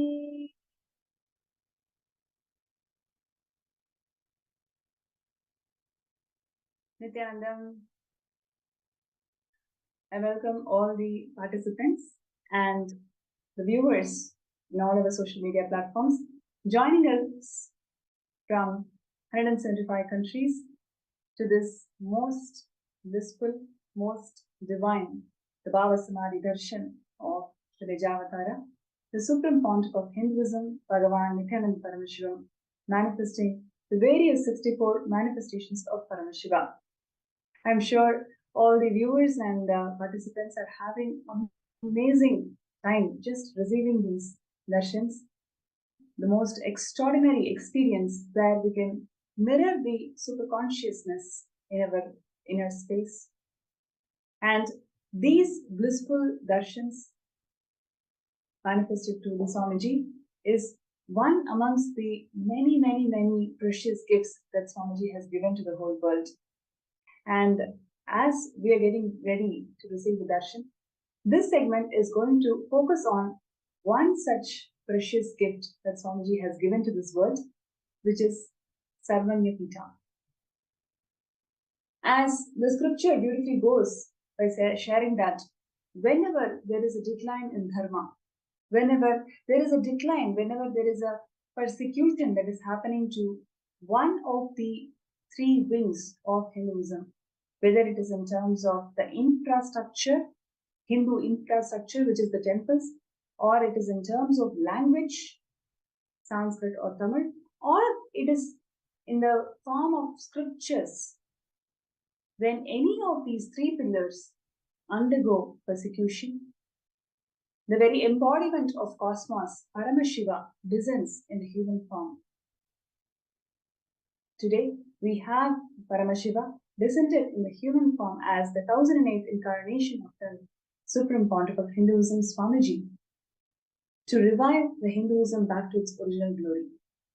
The Sarvanyapita is the infrastructure which is revived, which is established to revive the ancient Hindu wings and pillars of Hinduism with the grace and blessings of Avatar.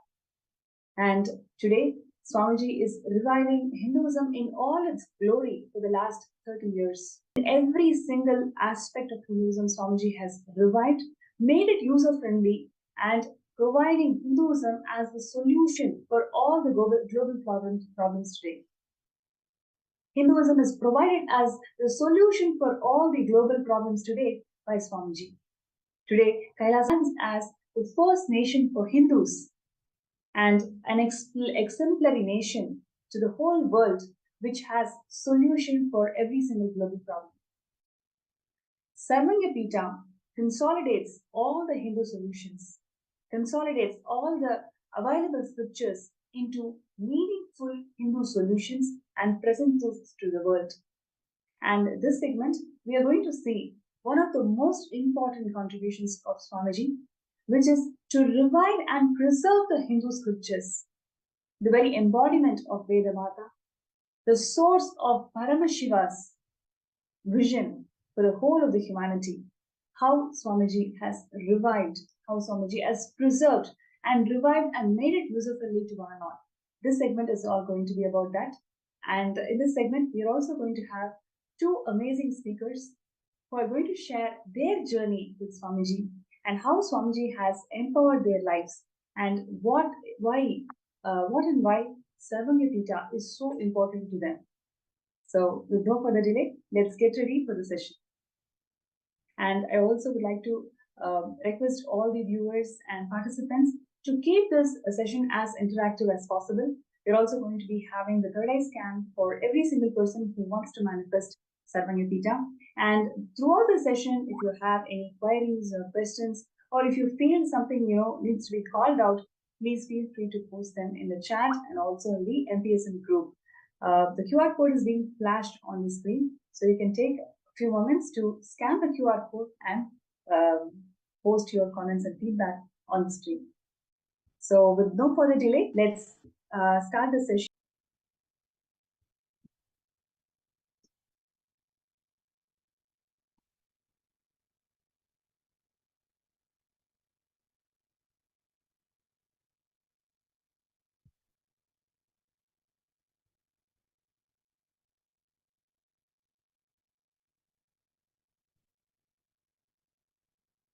Sanatana Hindu Dharma is the oldest living civilization on the planet Earth.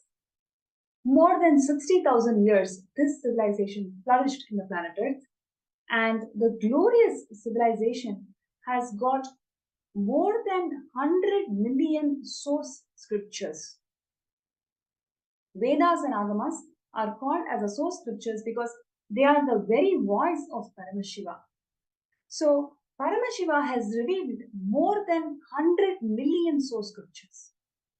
And each of these scriptures gives rise to a religion itself, a sampradaya, a tradition itself. So, Sanatana Hindu Dharma is not a single religion, it is a pantheon of multiple sampradayas. Thousands and thousands of sampradayas and traditions come together under the umbrella of Sanatana Hindu Dharma. And Swamiji is the supreme pontiff of Sanatana Hindu Dharma, being the emperor and being the Guru Mahasanidhanam of 21 ancient Hindu kingdoms, reviving Sanatana Hindu Dharma to all its original glory in all its traditions and sampradayas.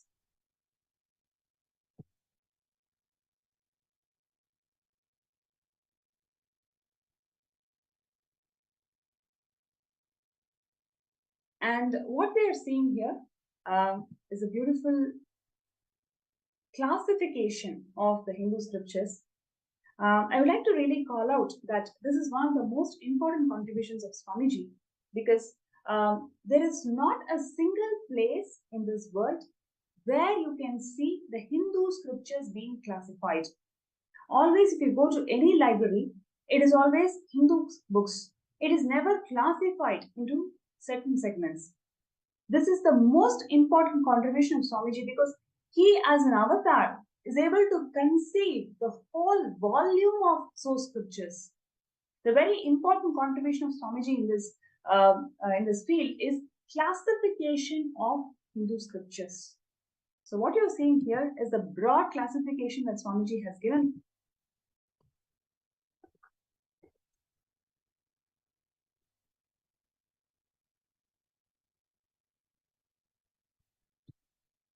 It is a very broad classification of the Hindu scriptures, and which includes Shruti, Smriti, Itihasa, Purana, Agama, and Darshana.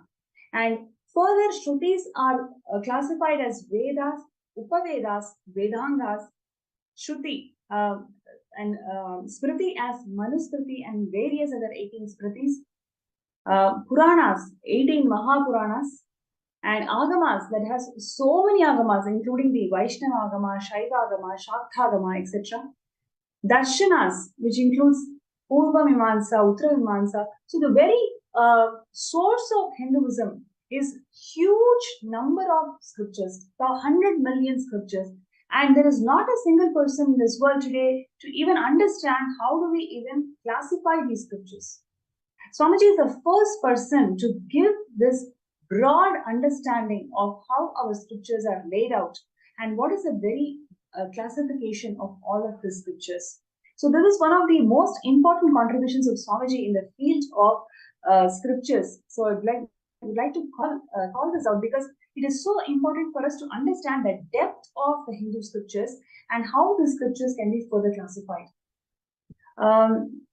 If you take Vedas, there are about 10,600 verses. Agamas, 28 main Agamas are there. 202 Upagamas are there. And just in Kamika Agama, if you take, for example, 100 crores and crores of verses are there. So what we have today, it is 0.1% of the entire Kamika Agama. Kamika Agama lays out the whole Paddhati of enlightened lifestyle. And Paramashiva has actually revealed crores and crores of verses, but what we have today is definitely 0.1% of what Paramashiva has revealed. So, and there are about 18 Mahapuranas, Upapuranas, and in each of these Puranas, there are more than lakhs and lakhs of verses.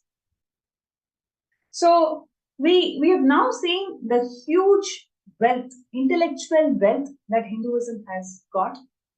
So much Paramashiva has revealed as manuals for enlightened living style. Now, where did all of this go? Do 100 million source scriptures in our hands? The answer is no. Once upon a time, all of this 100 million source scriptures used to be housed in 13,000 Hindu universities. And 1 lakh gurukuls used to be the outlets where these source scriptures were revived, source scriptures were put into practice and applied in every field of life. Now, we don't have this 13,000 Hindu universities. In fact, the only Hindu university that is there in this world is the one that Swamiji has given through Kailasa. So, the destruction of this 13,000 Hindu universities gave rise to most important problem that the current world is facing, because we don't have the authentic Hindu scriptures in our hand. Whatever is available is only 10 million Hindu scriptures. Out of 100 million source scriptures, we have only 10 million source Hindu scriptures.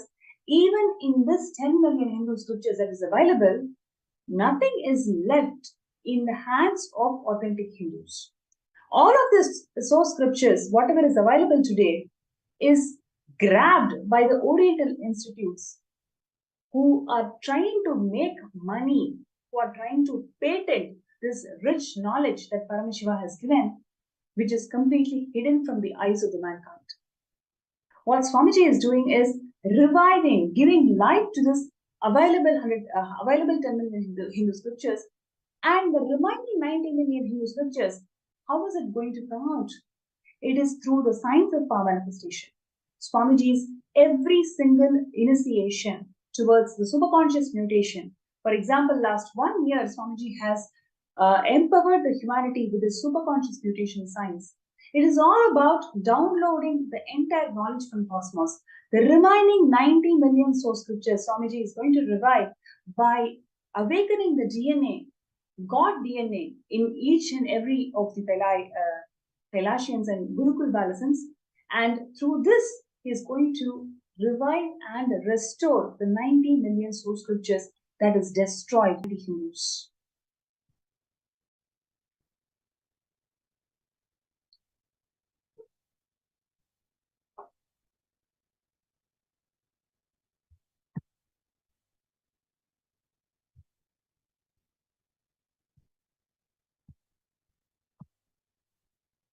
So, burning of Hindu libraries has been a customary practice for all the anti-Hindus, because the most ancient Nalanda Hindu University was completely burnt. In fact, the burning happened for more than 6 months. Same way, the Jaffna Hindu Library was completely burnt, which gave rise to the civil war in Sri Lanka. And even the Kailasa's Nithyananda Hindu Library in 2010, back in Bidadi, was completely burnt, which was the starting point of the cultural genocide. So every time we want to destroy a community, every time we want to destroy a flourishing Hindu civilization, anti-Hindu elements use burning of libraries as one of the important tools to destroy the intellectual wealth that they all carry.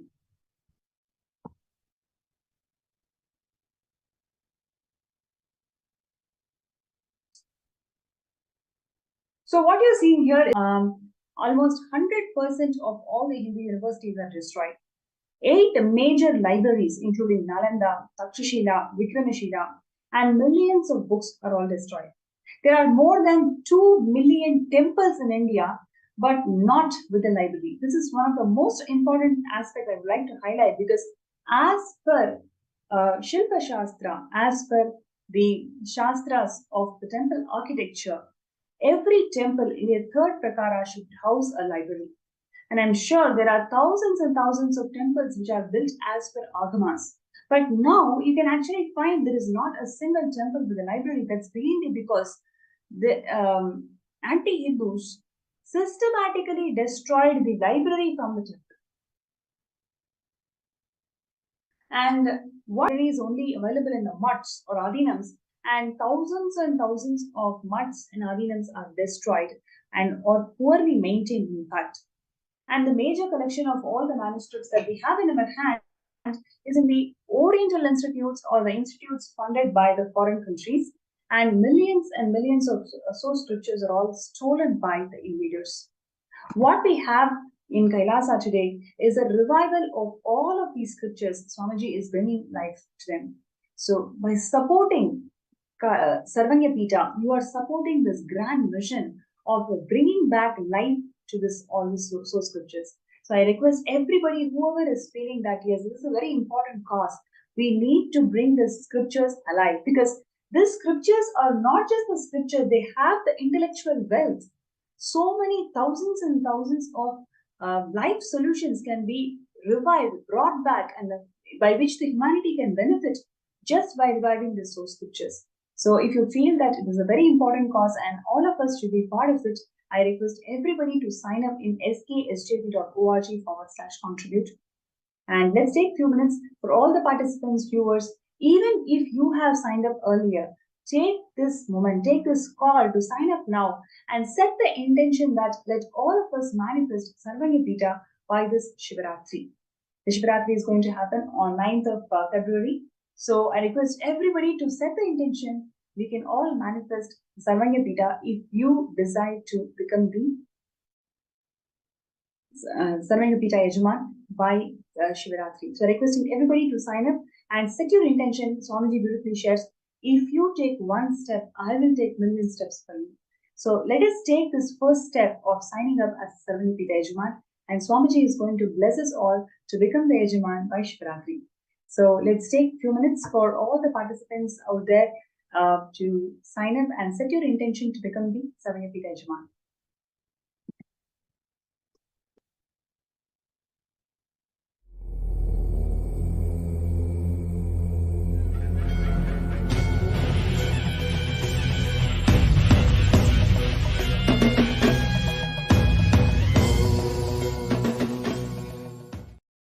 Kailasa nation, an enlightened civilization, Hindu civilizational nation. There were 49 ancient civilizations, the pre-Bronze Age. The only civilization still alive is Hinduism. This nation, Kailasa, I created as a seed bank for Hinduism to keep everything related to Hinduism alive and revive and share with the world.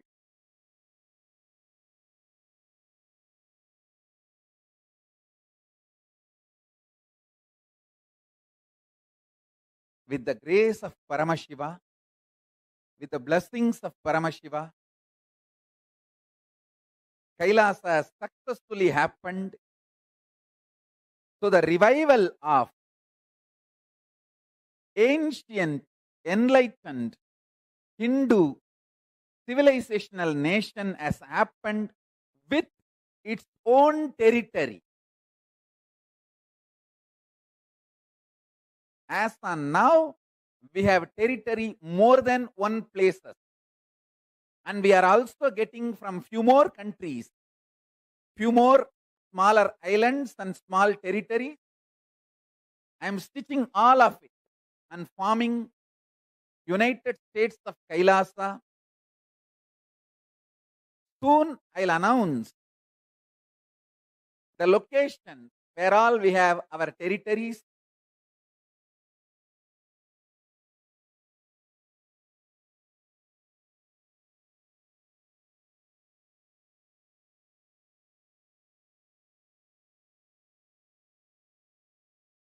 At least in one place, the Hinduism need to be kept alive as it is, without being constantly attacked, persecuted, destroyed. I wanted all the living and practicing Hindus of the world to know Hinduism is the most peaceful, non-violent, contributing civilization.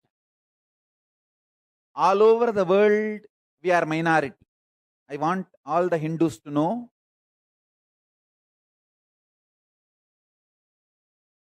all over the world, other than India, Nepal, we are factually and actually minority. In Nepal and India, we are factually may not be minority, but actually we are minority. Hindus in Nepal and in India, number-wise may not be minority, means factually may not be minority, but actually minority. So fundamentally, Hindus are minority all over the world. At least in one place, we need to keep Hinduism alive. The Hindu enlightenment sciences like yoga, meditation, kriyas, temple rituals, Hindu architecture knowledge, all the Hindu way of healthy eating, Hindu medicine. In every field, the large knowledge our ancestors contributed to humanity need to be kept alive, preserved, made user-friendly and shared with the world. This is the sole purpose why Kailasa is born. To keep the grand narrative of Hinduism alive, I made this Kailasa. Kailasa has successfully happened. I sincerely wanted to thank all the Hindus all over the world for supporting me and making this Kailasa happen.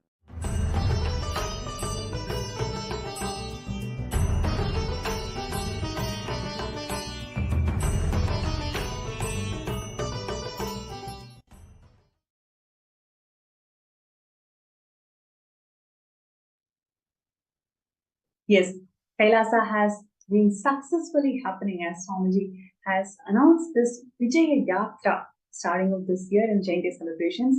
Kailasa is going to be announced, and the whole of the public, whole of the humanity is going to experience Kailasa physically this year. So every single contribution of yours towards Sarvanyapita is going to be used towards the safe infrastructure that is needed for the nation to be opened for the whole of the humanity. So requesting everybody to make the decision now to become a Sarvanyapita Yajaman. Yes, you can, you may have the intention to manifest Sarvanyapita Yajaman. You may feel that, I can probably take a year or two to make this contribution. Yes, you can do all of that, but now, when you decide to manifest it now, when you decide to offer this contribution now, you are directly helping towards the sea infrastructure for the Mahakailasa to be open for the entire humanity.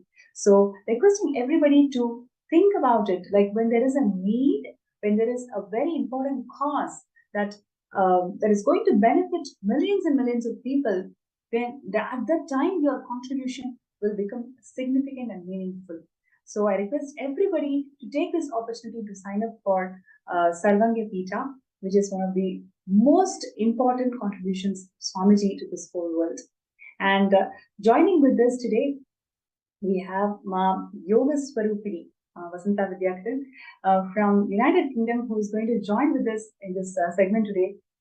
She has such powerful, sweet sharings of her journey with Swamiji and what is really inspiring her to manifest the Samayapita. So she's also manifesting and working towards manifesting the Samayapita. So she's going to share her journey with Swamiji and all her experiences with Swamiji. So it's my pleasure to welcome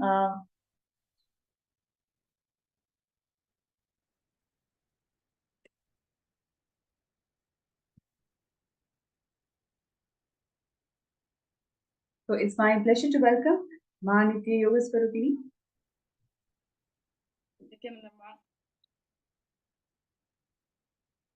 Yes, Nithyananda. Thank you so much, Ma, for joining with us today. All our viewers and participants are going to have amazing time just listening to your beautiful sharing and stories and your journey towards becoming a Saranipita Yajman. So, firstly, we'd like to connect with you. And first question that I would want to ask is, how is that your whole family feels so connected to Swamiji's teachings? Almost every single darshan you guys do miss it. What is really keeping all of you together in this journey of becoming Paramashiva with Swamiji? Yes, the powerful cognition, Swamiji gave us, and since Swamiji's initiation, actually, I joined Swamiji's Inner Awakening program in 2015. Even before that, actually, I had a problem with my eldest daughter. She was. Ma, Yoga Swarupini, just a request, if you could be a little louder, please. Okay, she was like Asperger's. She's coming under autistic, spectrum. So we had a lot of problem with her. I have 3 daughters, so it's actually disturbed all of us. Then I just suddenly I was listening. Once stayed, I couldn't do anything. I was listening Swamiji's satsangs that time, before 2015. So he was talking about Ishavasya Upanishad, and he said for a week, just practice like I exist in everything, everything exists in me, So that is what Swamiji's teaching. So I thought I was practicing that, but I had actually problem with my eldest daughter a lot of time, and she get angry. I was driving in the car. She suddenly started to shout. She was coming from. Sorry, Ma Yoga Swarupini, the audio is not so clear. You can just increase the audio. I'm doing something.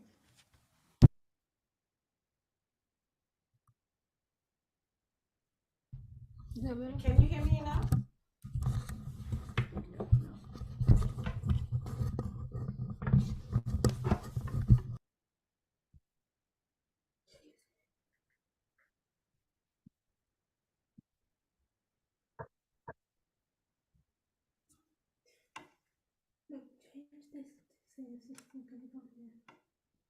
Yes, please go ahead.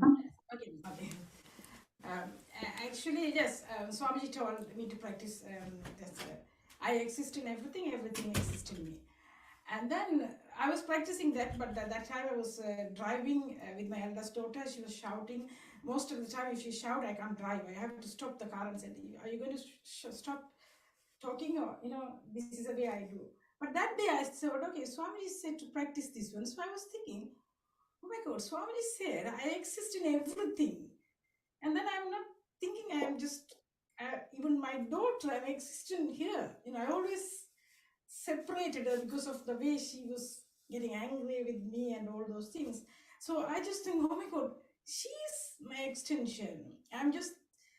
I didn't think about that. And I was thinking, okay, she exists in me, I exist in her. That's all I thought. I didn't say a word. She stopped shouting. So this was my first, powerful cognition from Swamiji. So wow. Then I thought, oh, I better go to Swamiji's Kalpadara program. I found out here. And then first question I asked that time, I'm not like now, That time I asked Swamiji, can you heal my daughter? He said yes. Through the phone actually, on the Kalpataru program. So I decided to go to another program. I went for one program here, and then with that program, she calmed down, in here. So actually, we planned to go to Greek island, all 5 of us that time. Swamiji's I gave the intention for Swamiji to, bless. That time I told my husband, I wanted to go, but we all booked it for the Greek island. What can I do? He said, okay, you all 3 go here. You both can go to Swamiji. So that's the way I went to Swamiji, because normally I don't spend money and I always very careful, I'm not very good, but my husband, he saw the difference in her within that one program, the 3 days program, and he decided to send us there, So within few weeks, within 1 week, I took all the visa and everything. I don't know how I went, this is everything miracle. I went there. When I was going there, I never take her on my own, I always go with my husband. So I have to go to Bombay, to Delhi, and then Delhi to Varanasi. The Delhi to Varanasi started to shout at me, she said, why, this is too much, I'm tired. I was thinking, oh, what can I do? I'm taking her for 21 days. And then I went into the flight, just get into the flight. Swamiji was there in there. So I don't know, he was just taking, flight from Delhi to Varanasi, same flight as me. And then I thought everything stopped. I was so calm down because I saw Swamiji. Swamiji didn't see me, he was reading something, but I saw Swamiji, so I was calm. And then I went there, and then Swamiji said, I'll heal you completely. Within that one IA, I completely changed, Swamiji's, initiation did a lot of transformation with both of us, And actually, Sai, when I came back, one day she was hugging me, and then my husband, because she never ever, she always fight with me, and then my husband said, something happened, Swamiji did something, so he also believed Swamiji said. So that October, we all went for I went for the volunteering, and my husband and Sai did the IA. And then you wouldn't believe, we wanted to go again. And then Nithyananda I went, and then again Kumbh Mela, like that. I was continuously, I wanted to go behind Swamiji, wherever Swamiji goes. That's the way everyone, even Jnana was asking me, oh, you're here. Oh, Swamiji loves you. That's why you're here. Otherwise, I won't be, what he says, That's beautiful, Ma. So before you add, such wonderful, memorable, beautiful moments of your journey with Swamiji, I also would like to welcome Ma Alpha Patel from USA. She also has got such beautiful moments of how Swamiji happened in her life, and what a journey it is with having Master guiding us all in this journey of exploring and seeing ourselves as Paramashiva. So I welcome Ma Alpha Patel to this show today, and Nithyananda Ma. Great. Thank you so much for joining, and I really cannot wait to hear from you all the beautiful moments that you had with Swamiji, who made you to experience the real you. So I'd like to hear from you, Ma. Thank you. Thank you so much, Ma. So I would probably say we became involved with Swamiji about 3 or 4 years back. And I am actually a pediatrician, and I had my own practice in Connecticut. I have been suffering for 20 years with chronic debilitating health issues. I've had more than 4 near-death issues. When I moved here to California from Connecticut, that was about 6 years back, my doctors has pretty much told me they didn't expect me to live past 50. Like I said, I've been with Swamiji for 3 years. I'll be turning 52 next week. So there goes all the predictions by the doctors went by the wayside. My first experience with Swamiji was after a Guru Puja. And I have never been to an IA. I've actually never been able to travel to India because of my health. And I can travel very little. So all of my interactions with Swamiji have only been over the phone or if I was lucky via a Zoom video. And despite the long distance, my first experience with Swamiji, the very next day, I was in severe pain. Yet I had a 360-degree vision. I was able to predict that the rain was going to come in 10 minutes. I had levitation. And I would say, since I've been in Swamiji's space, I've been able to come off of most of my medications. I do not go to the doctor. If anything, whenever I'm in severe pain or I have any issues, I just think of Steve, and he is just here. He's always with me, and he is always giving me strength. My entire family also believes in Swamiji and are disciples, and they have been with me through all of my experiences and have seen the trauma, have seen the pain. And yet, despite everything, we have been able to transcend everything. And I tell people, although I still experience pain, I'm no longer suffering. And that's the first gift Swamiji gave me. He taught me to separate the pain from the suffering. He also has given us immense strength every time we have needed it. And I would say that our faith in him is unwavering. And I even tell and as a physician, my husband is a physician. So this is coming from two physicians. I would trust Swamiji over any doctor I go to. And I would much rather get healing from a disciple of Swamiji. And because I feel immediate strength. I feel immediate help. I feel immediate relief. Even by getting, help from Swamiji's healers. And as a physician, I can say he has made me even a better healer, because now I can help others on such a deeper length. I know I've been going on and on. If you have any questions, I'd be happy to answer it. But I mean, I cannot express even more. And we are now, we are SJP manifestors. And I would probably say that is one of my life's wishes, to become fully SJP and to be in Swamiji's space. And if there's one lesson I give to my children, they've seen me suffer, they've been with me in the hospital. They know that we're all hanging on by Swamiji's strength. And we are so indebted to him, and we could never thank him enough. And so all of you who are thinking about it, you will have immense cognitions. And as Shivratri is coming, I would say every Shivratri, since we have been in this space, I have had cognitions and I have had completions. And I always feel like I go up one rung of the ladder, that I'm in always a higher space every year. Yes. That's so beautifully shared, really, Malva. When you said how Swamiji has given you life in terms of health is something so important and so dear to so many of us.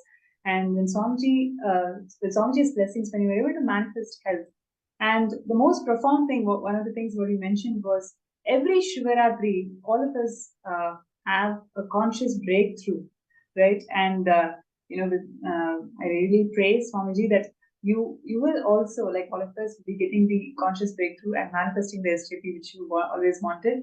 And just want to know from you, what really inspired you to work on manifesting the Sapanyapita? I would probably say it was my husband first, who wanted, us to become SJP. And I, again, because I'm no longer working, right? We always think about, okay, money is an issue, wealth is an issue. And it is, but just as you said, health is so much more important. And yes, Swamiji wants us to attain wealth too, because it can be a protector. It's an energy. We can use it for good, for humanity, for his mission. But at the same time, we have to understand we can never get to that space unless we first do something else. And that's to be in the space of an avatar, to be in the space of someone like Swamiji. That's beyond anything you can ever get in this material world. It is the ultimate for every soul to be in that space. So if you have to give everything to get there, give it. because what you will get is so much more valuable for everybody. And as a mother, I can say I know I'm giving my children so much more by making sure that they are in Swamiji's shadow. So becoming an SJP, you will have so many more cognitions, because it's like being in his space, being one step closer to him. Yes, so beautifully said, Ma. Becoming a Sarvanyapita Yajaman is nothing but being an extension of Swamiji. You will just simply manifest his space. You will be an extension of him. So there is not anybody who actually manifests SJP just because they have money. It is really this when they really transform and decide to become his very own extension. That is when the manifestation of SJP simply happens. So it is not just a contribution, a monetary contribution towards the mission, but rather having that conscious breakthrough, right? Really having that conscious breakthrough. Only through that conscious breakthrough will be able to manifest that wealth towards SJP. So everybody, all the manifestors, whoever has started their journey towards Sarvanyapita, everybody are actually consciously working on themselves. How they can manifest SJP is not just accumulating some wealth. It is about dropping the patterns. It is about dropping the karmas. And it is about manifesting powerful cognitions and powers. Only when we consciously transform, we are blessed to become the SJP. And the whole journey is completely supported by Swamiji and his grace and blessing. So I would like to welcome all the participants and viewers. Let us all take that conscious sankalpa, conscious resolution, that we all take this step towards SJP, a step towards becoming a Sarvanyapita Yajaman, towards this Shivaratri. And with Swamiji's grace and blessings, when we take that first step, the entire thing happens for us. The conscious breakthrough that all of us want to have. Somebody beautifully shared in one of the discourses that when we change the battlefield, we will see that we are having a whole new set of possibilities. So becoming an SJP is all about changing the battlefield that we are in. Instead of struggling to overcome one or two patterns, we can have a conscious breakthrough when we decide to become an SJP. And all it requires is starting your journey today. So I request everybody to make that conscious resolution that we can all decide to start our journey today. And Malpa, like you beautifully shared, I just wanted to ask one more question. Like towards this manifestation, right? You've been working towards manifesting SJP. What is the transformation that you're experiencing? Because everybody has an intention, but when they actually make that first initial deposit, when they become an SJP manifestor, suddenly a huge inner possibility starts awakening in us. So would you like to add more on that, please? Yeah, of course. Not only do things start opening up, but even I would find old traumas, old pains would come up, things that were so very deep I didn't even know. And sometimes if you don't know, how can you complete an incompletion? But with Swamiji's help, those little steps, because by us taking little steps, even if it's by, okay, I'm going to start now. And today I'm going to start and I'm going to manifest my SJP. So today I'm going to give this much. And every week I'm going to do this much. Every month I'm going to do this much. So every time that you give a little, it's like you're telling the universe, I'm ready. I'm ready for the next step. I'm not ready for my next cognition. I'm ready for my next incompletion. And it's like you're giving it and the universe will come back. And sometimes you find incompletions you didn't know of. Suddenly they're completing like any effort without you having to do anything. You suddenly, it's just waking up and it's a new day and suddenly things are just easier. Things are just flawless. They just flow so much easier. Thank you so much for sharing. And I'm sure there are so many of us truly got inspired the way you put it, your whole journey with Swamiji and your journey towards SJP. And I really would like to see you as a Sarvanyapita Yajaman by this Shivaratri with Swamiji's grace and blessings. They will all manifest. And thank you so much for joining us again today. Thank you. I would love that as well. Good luck to everyone. Thank you. So, dear participants and viewers, that's Ma Alpha from USA, who's sharing her journey towards manifesting SJP. And I'm sure many of you out there have an intention, But now let us take a first step from being an intention that has become the manifestors of Sakanpita Yajman. Take that first step today, and your first step towards SJP literally gives you the pathway to have that conscious breakthrough of your inner space for Shivaratri. So request everybody and show your intention, show your declaration towards manifesting SJP by signing up in sksjp.org/contribute. And let's take a look at the video where Swamiji is sharing more and more significance of why Kailasa.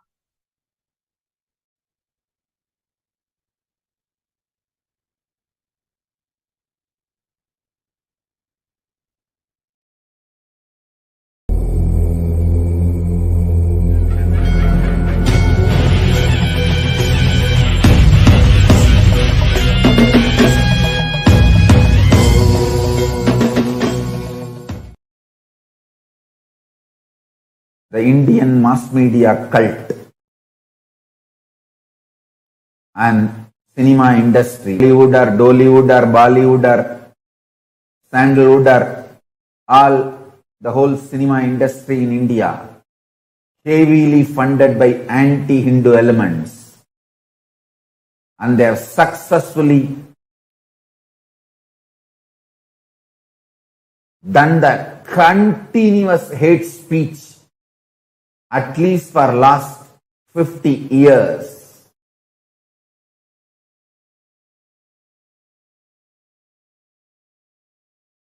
And the poison they emitted and the brainwashing they have done has gone so deep, even Hindus are feeling ashamed about their existence.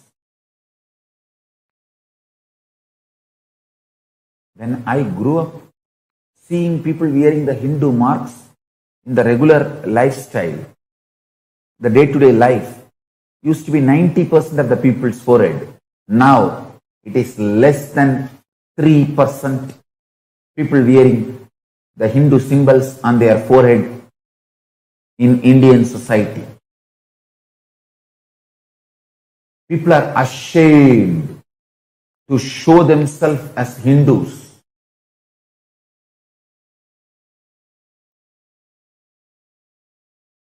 Sadhus are terrorized. They have to constantly live in fear.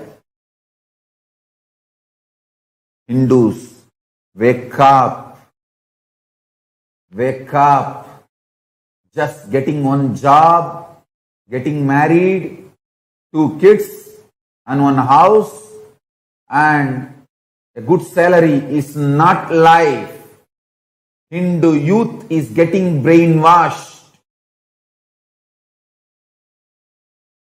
Just that small little success is all life.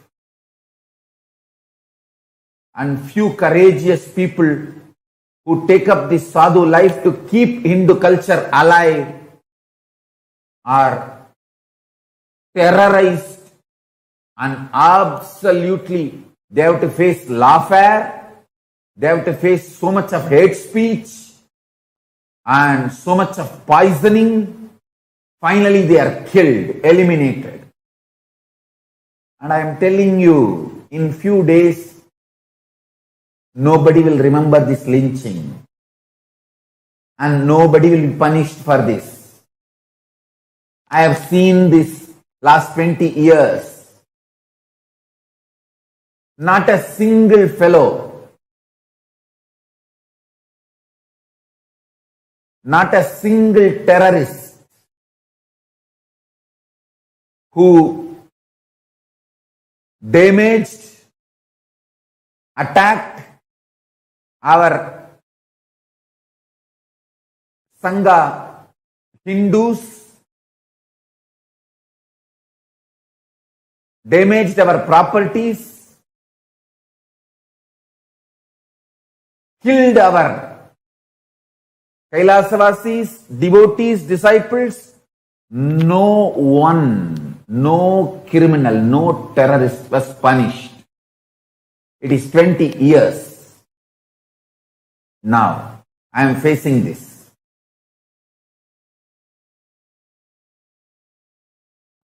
police supports those terrorist gang and those criminals.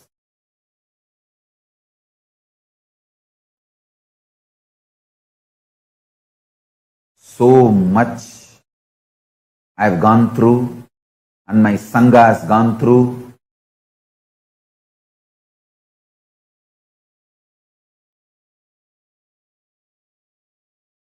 We have done tyaga of everything, and today again, two sadhus and one of their assistant driver,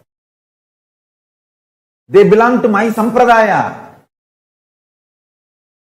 They belong to Akada Parishad, the 13 Akadas which we belong to. All Hindus, please wake up. Let us get the international attention to this Hindu Holocaust continuously happening in India.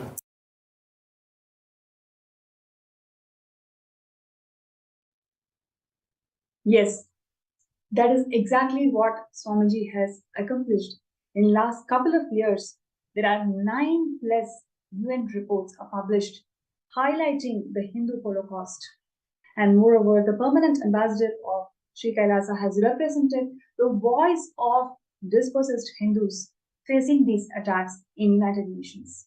And several other international forums, Kailasa and its ambassadors are voicing the plight of Hindus and the need for Hindu nation and the role of Kailasa in integrating the voices, unheard voice, untold Holocaust of all the Hindus out there. So the Kailasa is a voice of all these dispossessed Hindus in the world and how they can empower themselves by living Hinduism in its authentic form. So requesting every single person, whoever feels that this is a very important cause for which all of us can come forward and be part of it, sign up yourself as a Sarvanipita Ejamana. So your decision to be part of this mission today is going to empower millions of Hindus out there. It is going to empower thousands and thousands of people to practice Sanatana Hindu Dharma in the most authentic way. So, and I'm going to continue sharing the contributions of Swamiji in reviving, protecting the source scriptures of Hinduism. And Swamiji's Kailasa's Nithyananda Jnanalaya, it is one of the world's largest collection on Hinduism.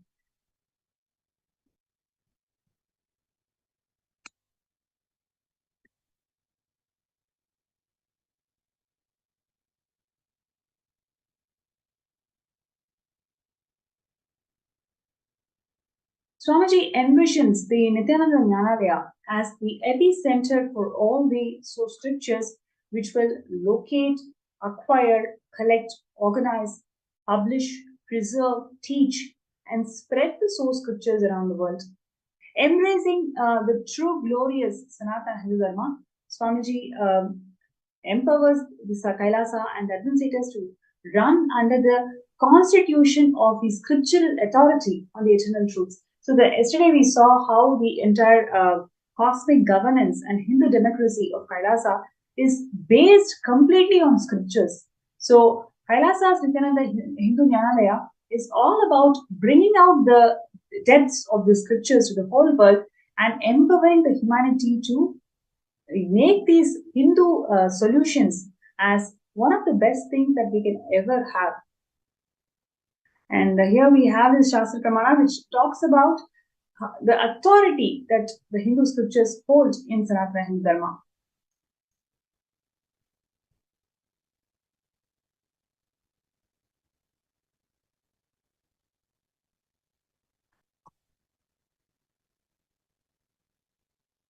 So the vision of Kailasa's Nithyananda Jnanalaya is to create the largest repository of Hindu scriptures.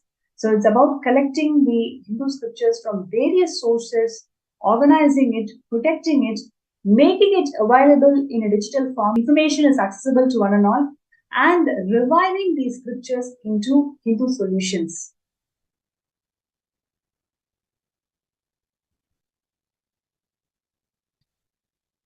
Kailasa's Hindu Nithyananda Jnanalaya creates and preserves the largest repository of Indian scriptural knowledge in the world for posterity under one roof, collecting all the Hindu scriptures, books on the planet Earth, establishing the world library of Hindu books and manuscripts.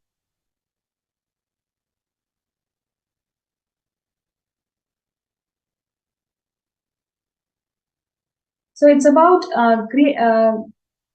housing 5 crore manuscripts. So you can see here the collection of manuscripts is part of Kailasa's Nithyananda Jnanalaya, and collecting 20 million source scriptures. And Swamiji is conferred the Asia Book of Records for maximum number of books published by a single author, 1,123 books. All of these books is nothing but making Hinduism user-friendly. Every single line, every single solution that is provided in this 1,123 books is all from the scriptures of Hinduism, all from the source scriptures of Hinduism, and making it really user-friendly, making it solution-oriented for today's modern world. And Swamiji also is conferred with the Asia Book of Records for delivering maximum number of discourses by a single person, about 3 lakh hours of discourses Swamiji has given. And all these discourses are all about Hindu solutions towards a conflict-free living, peace-based powerfulness, and ahimsa. And one other contribution of Kailasa's Jnanalaya is the Hinduismpedia, which is a simple and hard work, all the Hindu scriptures available on the planet Earth. Literally, it has a compilation of 1 million pages on Hinduism with a collection of 22,000 digital books, 1,000 plus e-textbooks, and 1 million plus 100,000 plus articles on various topics of Hinduism.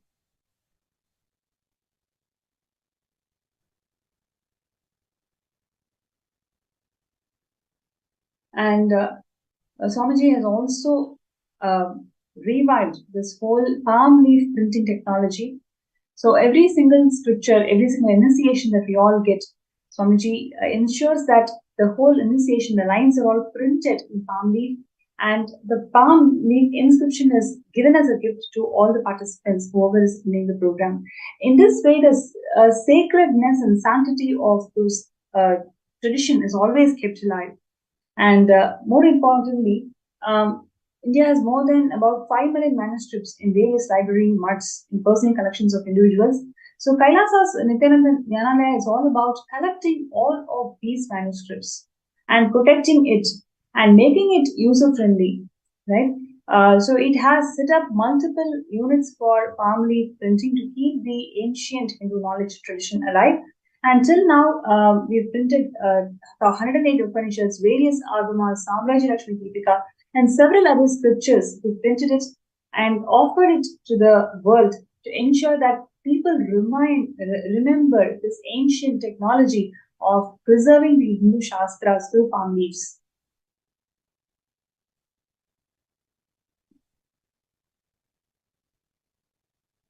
And also various other manuscripts which are endangered has been repaired after scanning. So not only collecting of all these manuscripts from various sources, protecting it and scanning it, digitizing it immediately, so the knowledge is not lost.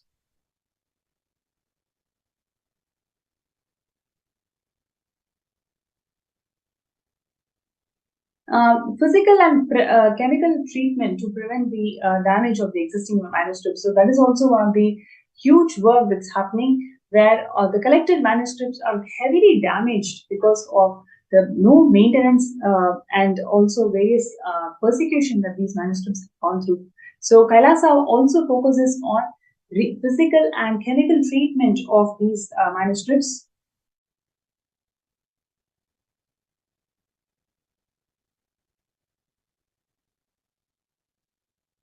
So it's about digitization, palm leaf printing, scripture collection, organizing all these scriptures, classification of knowledge, digital collection. That summarizes the entire contributions of Kailasa towards this ancient Hindu scriptures.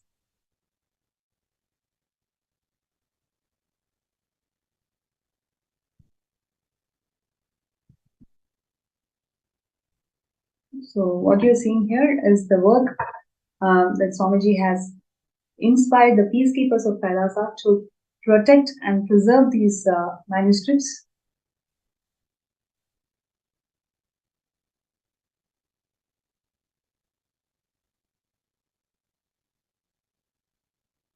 So what you're seeing here is the collection, the total number of manuscripts recovered from Shaivism, Jainism, and Buddhism, all these various sampradayas of Sanatana Hindu Dharma. More than 30,000 scriptures and manuscripts were recovered from Shaivism, and about 25,000 from Buddhism, and about 15,000 from Jainism.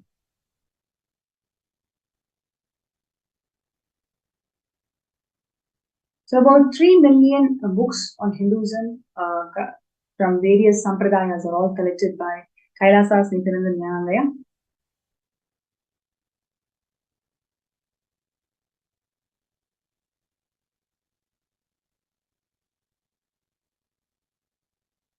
And we have developed the world's first exclusive library library management system based on scriptural classification.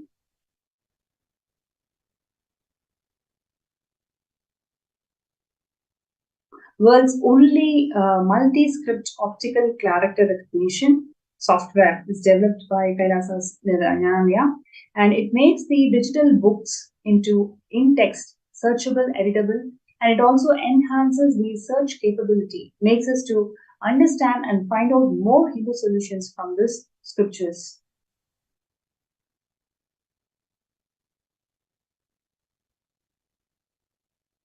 Collection of over 50,000 rare manuscripts, including Shaivagamas, Shakthagamas, and Kashmiri Saivism.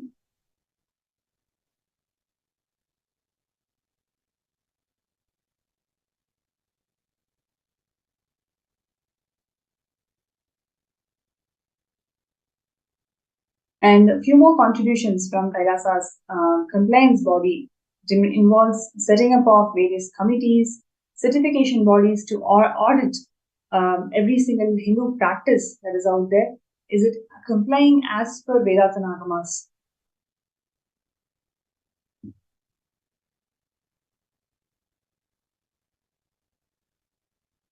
And today's Kailasa's Nithyananda is the world's largest Hindu knowledge center, having a collection of source scriptures, manuscripts, and books, sharing all of these to the world in a digital format and empowering the whole world with the richness that the Hindu tradition always held.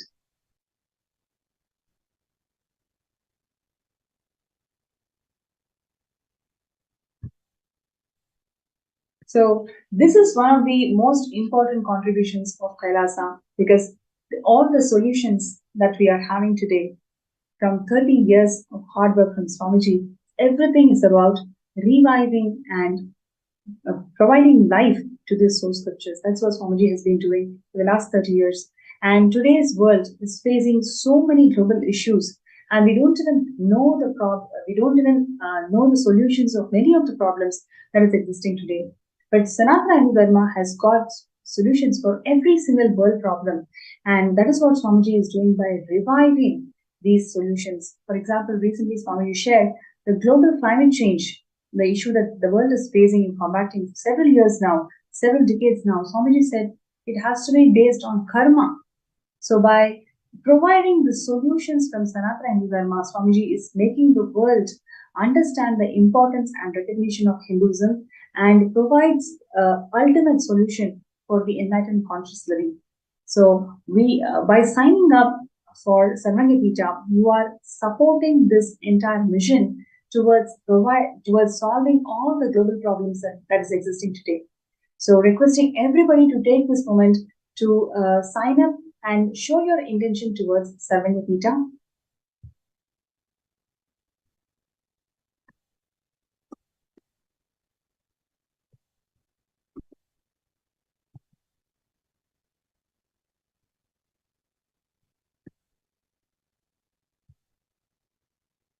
So I request everybody to take a few minutes.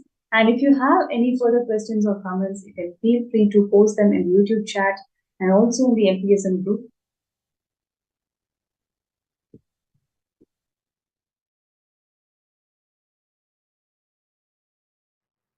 Many people asked me, Swamiji, why did you leave such a huge empire you built in India and sitting somewhere in one corner for so many years? Be very clear. It's already 3 years. I left India. More than 3 years. This 3 years is worth, because I have done the foundation, legal, protected, internationally protected place first. Not only I have the immunity of non-prosecutable and immunity and protection as the head of the state, sovereign land, which can't be violated, and the embassy status in multiple places, even sovereign land in more than one places. This 3 years is worth, because the first things are done first, right things are done first. We have a great future. Will there be any end like what happened, what has been done to Asaram Babu's organization? What has been done to Sant Rampal's ecosystem? What has been done to Ram Rahim's ecosystem? What has been done to this Palgar Sadhus, and what has been done to Kanchimat? You don't need to worry, because I have done the right things first. That's a spend little time, study how each Hindu ecosystem is persecuted in last 100 years. Listen, whether Kanchimat or Asaram Babu or Ram Rahim or Sant Rampal or Shivashankar Baba, all of them, all their organizations, with so much of hard work, the Hindu ecosystem like a beautiful honeycomb. But just some thief comes and robs the whole thing and takes it away. But again, you guys Hindus will work hard and build it like a honeycomb. Again, somebody else will come and steal. Be very clear. I am not interested in this game. That is why I decided very clearly, I will build the fort first. Proper stone fort. Then build the honeycomb, so it will stay forever and work forever. Support the Hindus forever. Keep the Hindu ecosystem forever alive. Be very clear. I understood this secret. I started my public life at the age of 16. Within 10 years, by 25, I understood. Without making a proper protection system, any hard work me and my sannyasis put and build, it will be like a honeycomb. When Kanchi Shankaracharya got arrested, clearly I realized the Samastana, which had immunity from all prosecution, lasted just 2 generations before, till the India adopted the secular constitution. Kanchimat, Madurayadinam, all of them had immunity from all prosecution in writing, legally valid, from the British government till the British time.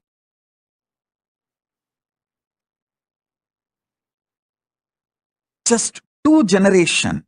Now, those gurus are getting prosecuted. Lawfare is being done. False accusations are put.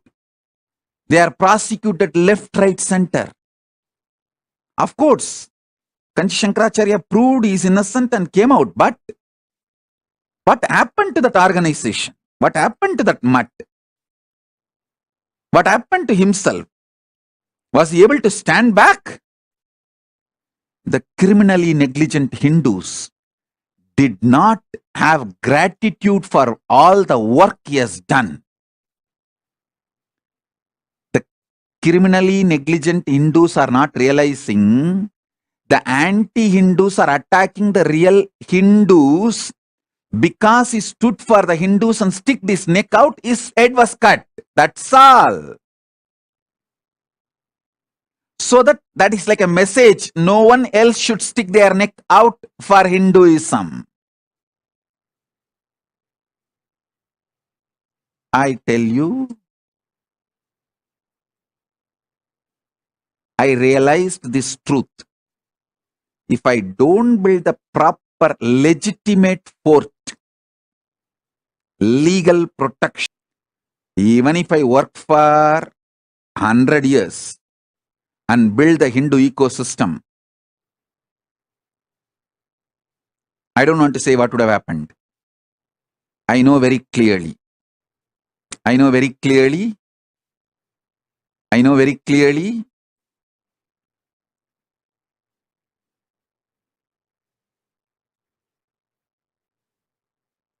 I wanted to tell all my disciples, listen.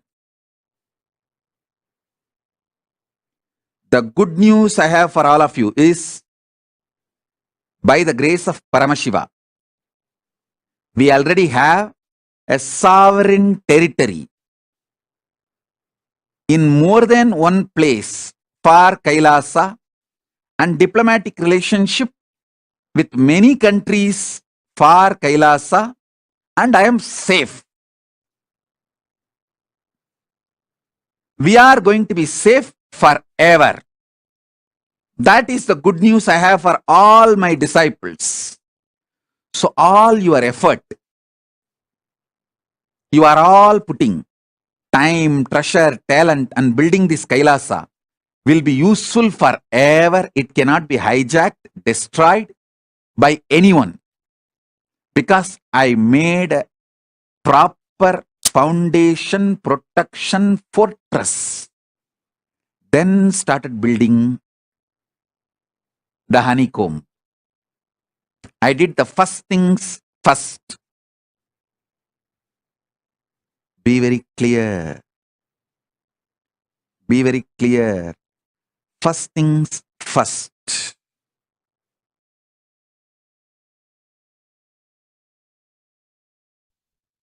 Yes, as Swamiji beautifully mentioned, the having this sovereign nation recognized for Hindus internationally by United Nations, and having this bilateral relations with several other countries, having this sovereign nation is the first thing first that Swamiji has established for all the Hindus out there.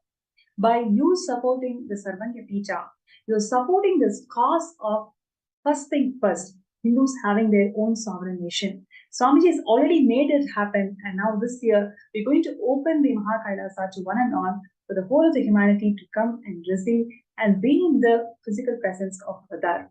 So let us take this moment to prioritize of becoming the Sarvanyapita Yajman. You may have the intention, but let us prioritize this. Whatever you are doing towards this cause is going to empower the whole of the humanity to experience the breathing space of Avatar. So with that note, I'm just going to connect with Ma Yoga Swarupini from United Kingdom. Once again, we just heard her sharing her beautiful of her being in the presence of Swamiji. And now I'm going to request her to be in his show and share further on her journey with Swamiji. Nithyananda Ma, thank you so much for joining back. Nithyananda, thank you. Actually, okay.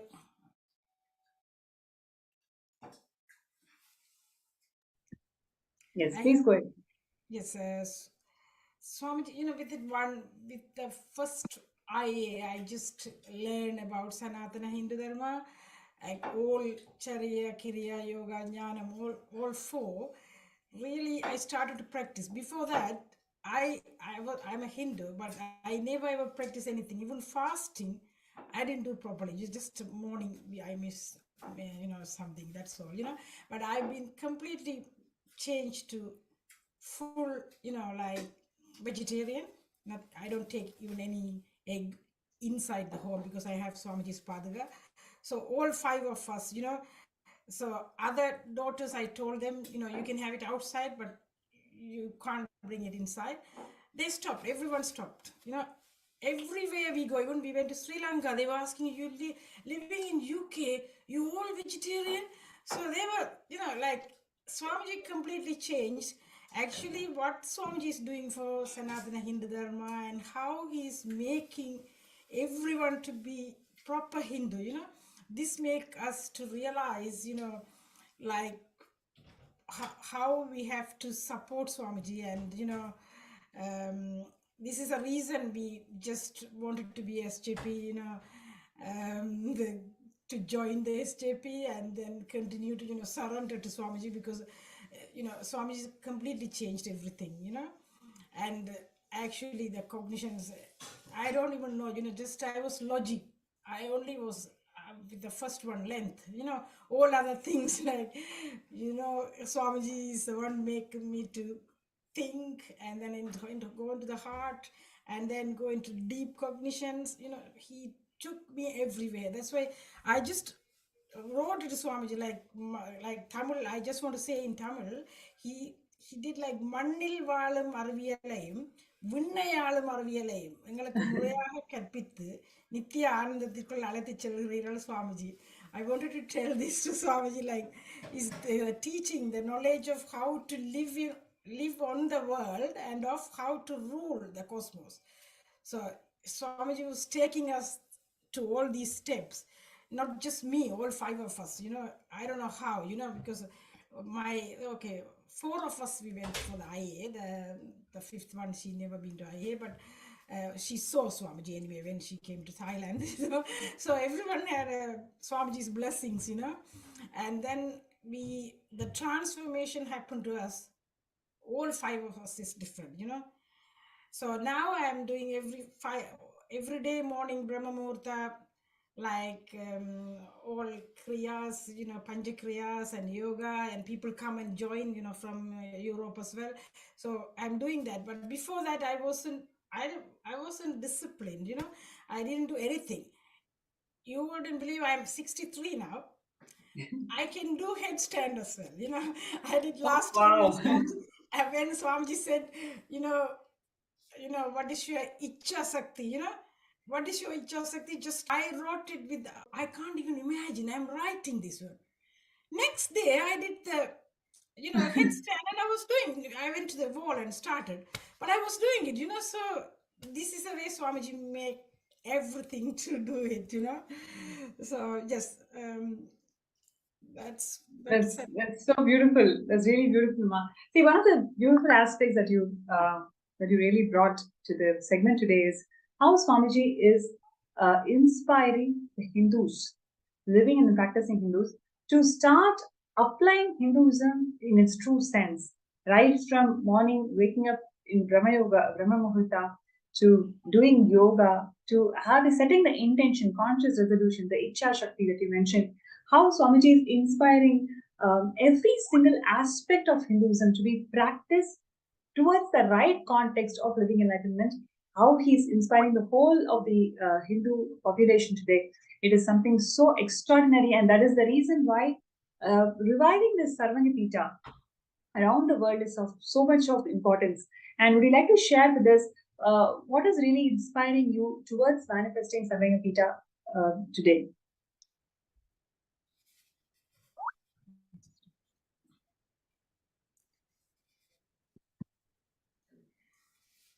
I think whatever Swamiji revived, like scriptures and everything, like he's reviving all the Hindu scriptures and whatever Sanatana Hindu Dharma, all over the world, people are practicing the Sanatana. I would say all these reviving Hinduism, and we thought this is the best way to contribute, and we surrendered to Swamiji, and then we started to join the SJP manifestos, and then even after that we suddenly, Swamiji was I wanted to move to bigger house. Swamiji just blessed me, and then especially after certain age it's really difficult to get the mortgage and everything, but without any hassles, we just quickly get the house. Even the house, everyone said, oh wow, this very good price we got it, because Swamiji's blessings, everything is happening. So I wanted actually when I was looking for the house, nothing else, I only wanted lots of plants, for puja, lots of flowers, and the puja room I wanted, that everyone look everything. I said, okay, this one hasn't got enough garden, so I don't think I will get this. I have the very powerful cognition that I know I wanted for the puja, so I will get it. Exactly after I got the house, you wouldn't believe, we have the flowers for all season. Wow. So that's the way I'm manifesting. After Swami, I never after I met Swamiji, I never get worried about anything. Even I had sometimes when I had the problem with my eldest daughter, still sometimes. So I says, oh, Swamiji says I will daughter completely. So I know that will happen. So that's the way I give to my mind, and now I am practicing. Everything is Maya. Everything is Maya. Just everything is dream. So I'm just we all actually surrender to Swamiji. So that is the Beautiful. reason to do it. So I manifest SJP. Beautiful. Thank you so much, Ma, for joining this segment today. And I wish all of you, the whole family, becomes a Sarvanya Pita Yajaman by Shivaratri and Swamiji's grace. All of you manifest your reality the way you want. Thank you so much for joining the segment today. And it was so nice, so beautiful. You shared all your authentic experiences of how Swamiji transformed your life and the whole atmosphere of the family. Thank you so much, Ma. Thank you. Yes, and that is Ma Nithya Yogaswara from United Kingdoms, who's sharing her experiences of why it is very important to be part of Saranya Pita. And I'm sure a lot of viewers and participants, all of you are inspired to start your journey. And you may be facing some obstacles or something which is not making you to manifest this Saranya Pita. So if you are looking for a solution, if you're looking for a third eye scan, you can post that in the MPSN group or the YouTube chat, FB chat. And I'm going to take a few minutes to scan with the grace of Swamiji. We'll be able to find out what is the obstacle that is causing for you not to manifest the Saranya Pita and how we can manifest it. So requesting everybody to post your interest, your intention to be scanned through third eye. And if you've already been scanned through third eye, have you taken actions towards Saranya Pita? If you're not able to take the action, you can once again post it in the chat so we can do one more scan and support this journey of Saranya Pita. So requesting everybody to take a few minutes to post your intention to be scanned.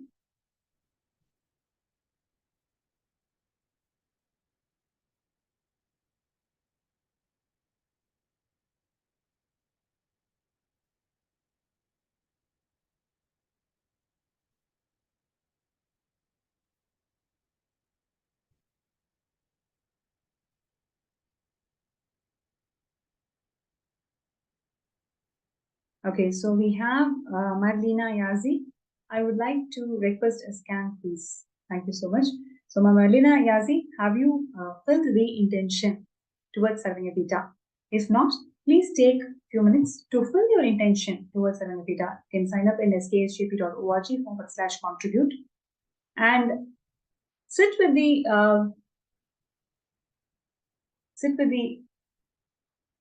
strong sankalpa and resolution that in the next 1 week, you will take all the efforts that is needed for you to manifest Sarvanya Pita by Shivaratri. So sit with that intention. First, fill the intention form and sit straight. Please connect with Swamiji in your Ananda. Let us chant the Mahavakya. Om Nithyananda Paramashivoham. Om Nithyananda Paramashivoham. Om Nithyananda Paramashivoham.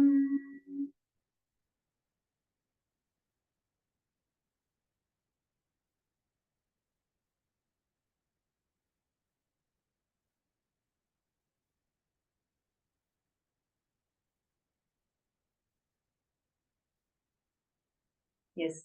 Ma Velina Yasi, with Swamiji's grace and blessings, you'll be able to manifest Sarvayatita. First thing, what you need to do is complete with all the ideas of feeling overwhelmed when you look at something large, something vast. If you see, whenever you encounter a huge mountain, right, you'll start feeling too small. Instead of feeling oneness with the mountain, you start comparing your existence with the existence of something larger than life. That is exactly what you're feeling whenever you think about manifesting SJP also. You feel that it is something huge that you can never manifest it. Just like how you start connecting whenever you look at a mountain, specifically, you start thinking in your childhood, all the time that you went to spend, whenever you actually look at a mountain, how do you feel? You, instead of feeling that oneness, you started feeling too small, right? So the same thought pattern, if you decide to drop it today, with Swamiji's grace and blessings, you'll be able to manifest it. So first thing that you need to do is take the step. Today itself, take a step, take a deposit. Okay, I have this much with me. Let me start my journey towards SJP. The moment you take the decision and start your journey towards SJP, you will start seeing that it is not a far-fetched reality anymore. It is actually something within your reach, because it is not you who is going to do it. It is actually Swamiji who is going to manifest through you. So with this clarity, I would really request you to start your journey today.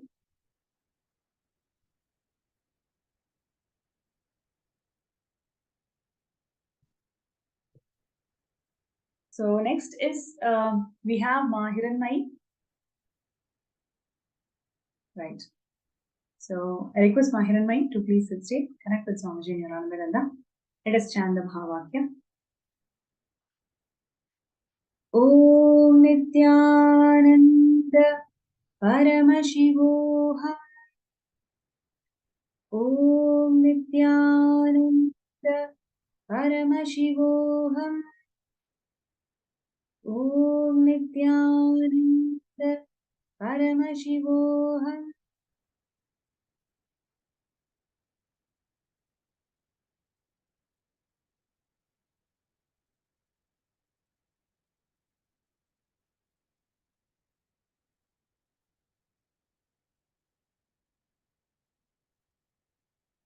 Yes. Hiranmai, Nithyananda ma. So first thing, what you need to do is, bring intense ferociousness within yourself, right? So bring intense ferociousness within yourself.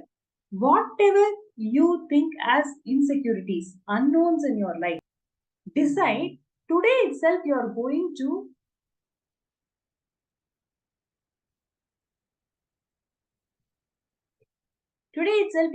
to make that step towards breaking that insecurities, right? So there are, say, let us say, for you to manifest SJP, what is your visualization?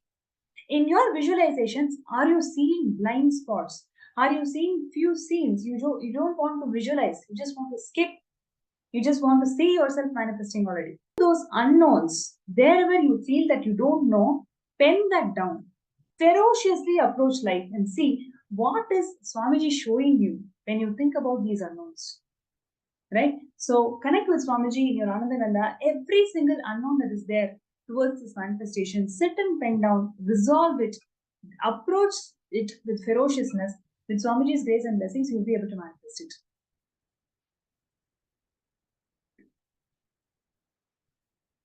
Right? So with it, we also have Murali Manmari, who has requested for a scan.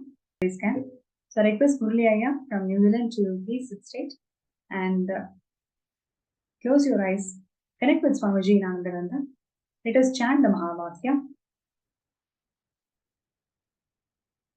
Om Nithyananda Paramashivoham. Om Nithyananda Paramashivoham. Om Nithyananda Paramashivoham. Yes. Nithyananda Murali Ayya. So first thing that Swamiji showed is stop questioning Paramashiva. This is the first thought current I would like to share with you. Everything that is happening in your life, it is happening with the grace and auspiciousness of Guru. Because of your lack of farsightedness, we don't see the whole reality. We just have a narrow approach of what we consider and perceive as life. Because of that, you are constantly complaining everything that's happening in life. Everything is a complaint. Everything you feel that it is not enough as you would like it to be. Decide to drop this questioning life, questioning Paramashiva, questioning Guru. Just have immense surrender and acceptance towards everything that is happening in your life. Moment you start accepting, moment you start surrendering, you will actually see you have immense possibilities, immense wealth to actually make it to Samanyapita. You have that possibility, you have the wealth. Because of this constant complaining nature, constantly questioning life, you are not able to see those possibilities that exist within you. So today, decide to drop this questioning. Just experience, just see yourself in oneness with Swamiji and Paramashiva. So with Swamiji's grace and blessings, you'll be able to manifest. So with this, I'd like to come to the end of the session, and once again, thanking all the out there who have been really participating, expressing your feedback, expressing your interest to be part of this simulation. Thank you so much. And every day we will be connecting for the segment where we'll share more interesting journeys of devotees around the world whose life has been immensely enriched by Swamiji and the significance of Samanyapita. So I would like to remind all the participants once again, start your journey. And it is so important for you to start your journey now. Please do not postpone anything. Whatever you have, whether it is as an investment or a retirement fund or as a house or anything, whatever you have with you, decide that this contribution towards Samanyapita is going to immensely benefit the whole of the humanity. So take the decision today, take that sankalpa today to manifest SJP. I request everybody to sign up skSJP.org/contribute. And it is a wonderful opportunity where all of us are going to open the whole Mahakailasa to the entire humanity for everybody to experience in the breathing space of Avatar. So with that note, we would like to end the session, and we will be moving on to Bhava Samadhi Darshan, the most invited movement of the day, experiencing the Bhava Samadhi Darshan of the Supreme Pontiff of Hinduism, Bhagavan Nithyananda Paramashivam, manifesting the 64 forms of Paramashiva.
Nithyananda.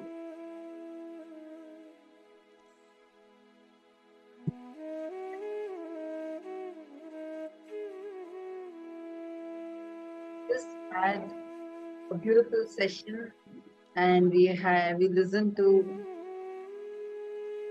a powerful experience also. Now, what we are going to be entering into is one of the most awaited session, which is having the darshan of Bhagavan. Let us all get ready for this Bhava Samadhi darshan. We welcome all the YouTube viewers, Facebook, and all other social media platforms, everyone who has tuned in now for this segment, experiencing the Bhava Samadhi darshan of Bhagavan Chandrasekhara Murthy and Garudantika Murthy, Bhujaga Lalita Murthy, Apatuttarana Murthy, and Gajantika Murthy forms. And through all of these forms, we are going to receive the protection of Paramashivam. Understand?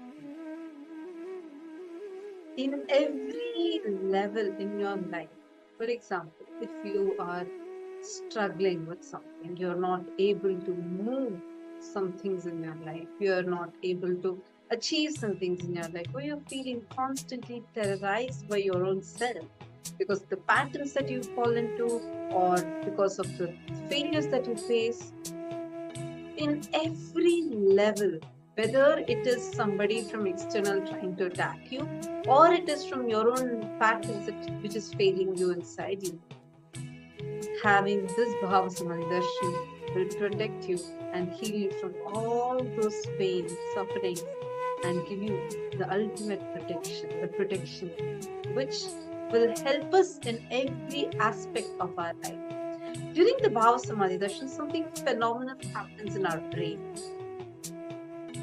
The frequency at which our brain functions raises, and that frequency goes to the level where it starts being in sync with the cosmic frequency. So what does that have to do with our day-to-day life? The very quality of your life starts excelling.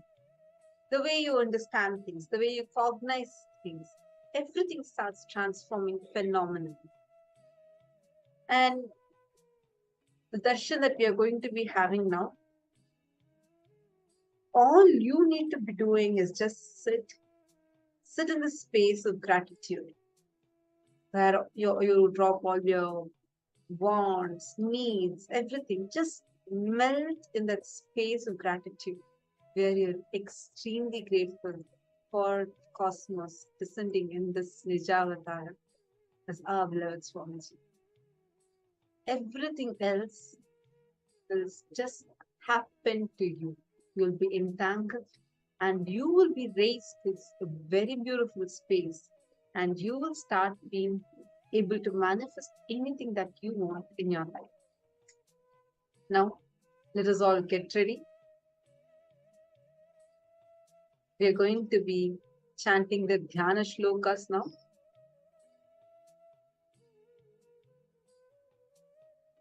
We are going to be having the darshan of the forms of Paramashiva as Chandrasekhara Murthy and Apatuttarana Murthy and Gajantika Murthy and Garudantika Murthy forms of Paramashiva. Each of these are extremely powerful forms by themselves. So now let us all chant the Dhyana Shloka of Bhagavan Chandrasekhara Murthy during the Bhava Samadhi darshan to literally mirror the neurons of Swamiji. When Swamiji is manifesting, so Swamiji is manifesting these various dimensions of the cosmos, all the powerful cognitions, the powerful components of those aspects of the cosmos gets awakened in you. And this is what science calls as mirroring of neurons. So this mirroring of neurons is very, very powerful, and this literally raises your frequency.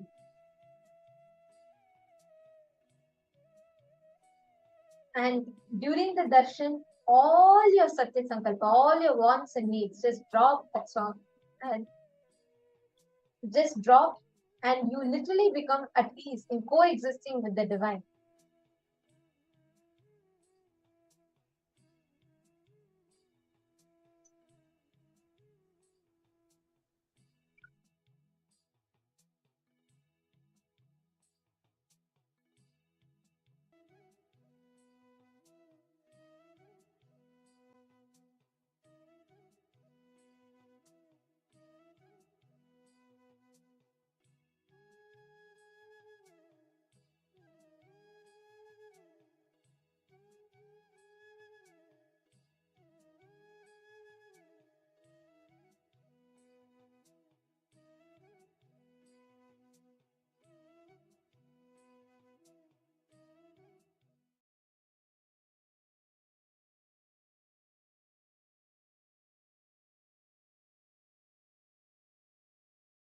अभयवरदहस्तं सौम्यं शृङ्गारभावं विपुलवदननेत्रं चन्द्रबिम्बांशमौलिम् ऋजुतनुसमपादं स्थानकं विद्रुमाभं हरिणपरशुपाणिं पद्मपीठोपरिस्थम्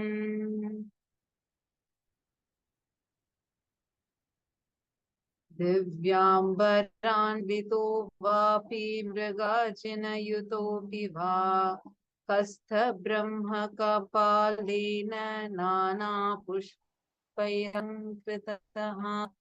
धृतवाराहदन्ताग्रशार्दूलनखकच्छपैः शाङ्कीर्कैर्मणिभिः प्रोतमालय हृदि भूषितः स्थितो दक्षिणपादेन वामेनोपरिवर्तिना कुञ्चितावर्तमानाग्रे सुप्रसारिततत्करः अम्बिकामुखबिम्बाब्ज भ्रमरीकृतलोचनः कुर्याद्भृङ्गिरैठं वात भद्रकालीमतापि वा भुजङ्गत्रासाखाद्यो भुजङ्गललितस्तः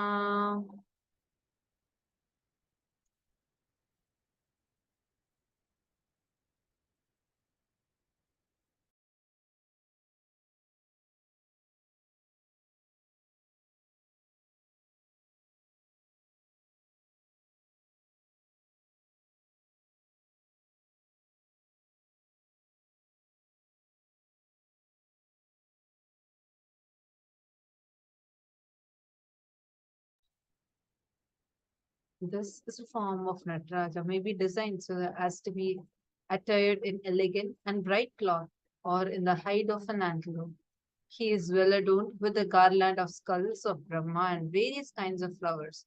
He is wearing the tooth of a boar, tiger nail, and the shell of a tortoise. His chest is adorned with a string made of the balls designed with the conch.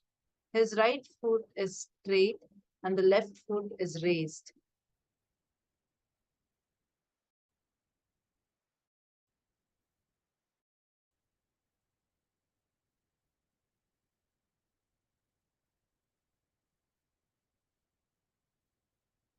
His lower left hand is stretched across the lifted left foot. His eyes are like the bees drawn towards the lotus face of Ambika. Either the image of Bringi or that of Bhadrakali may be designed to be on the left side of the Lord. The form of Nataraja designed in this way is called as Bhujanga Trasha. There is another form known as Bhujanga Lalita Murti. This is the Dhyana Shloka and the description of Bhujanga Lalita Murti.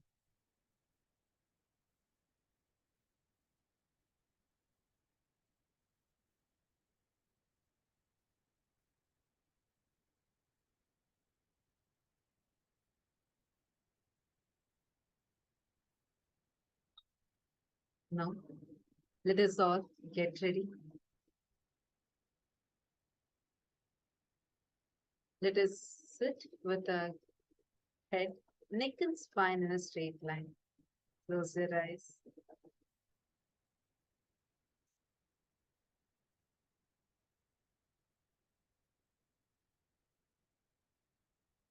Inhale and exhale, deeply and slow. Now start chanting the Mahavakya. Om Nithyananda Paramashivam. Om Nithyananda Paramashivam.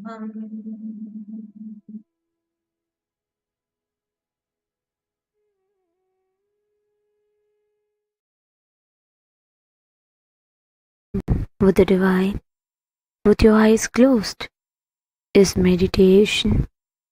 Connecting with the divine, with your eyes open, is darshan. Come, let us all now move from meditation to darshan. Slowly, very slowly, please open your eyes.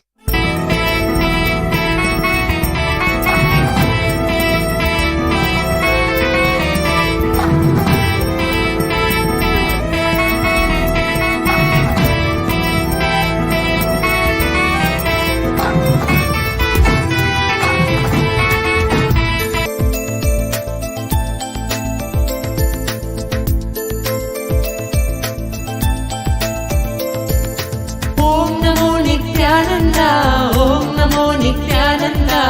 Om Namo Nithyananda, Om Namo Namo. Om Namo Nithyananda, Om Namo Nithyananda, Om Namo Nithyananda, Om Namo Namo. सदा बालरूपापि विघ्नाद्रिहन्त्रि महादन्ति वक्त्रापि पञ्चास्य मान्या विधीन्द्रादिमृग्या गणेशाभिधामे विधत्तां श्रियं कापि कल्याणमूर्ति न जानामि शब्दं न जानामि चार्थं न जानामि पद्यं न जानामि गद्यं चिदेका षडास्या हृदि द्योतते मे मुखानि सरन्ते गिरश्वापि चित्रम्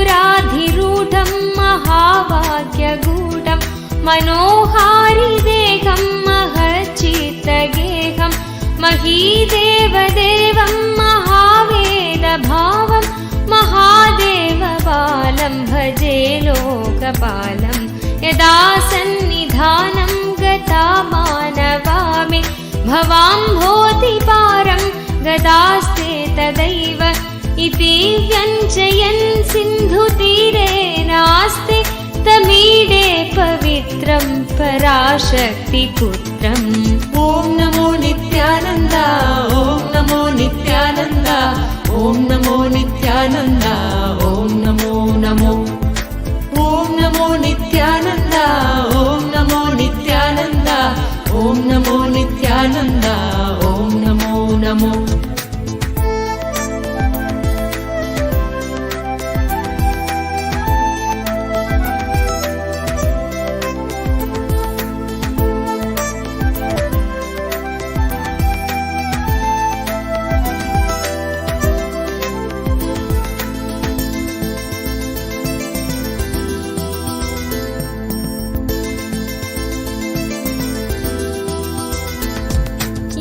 यथाब्धेस्तरङ्गा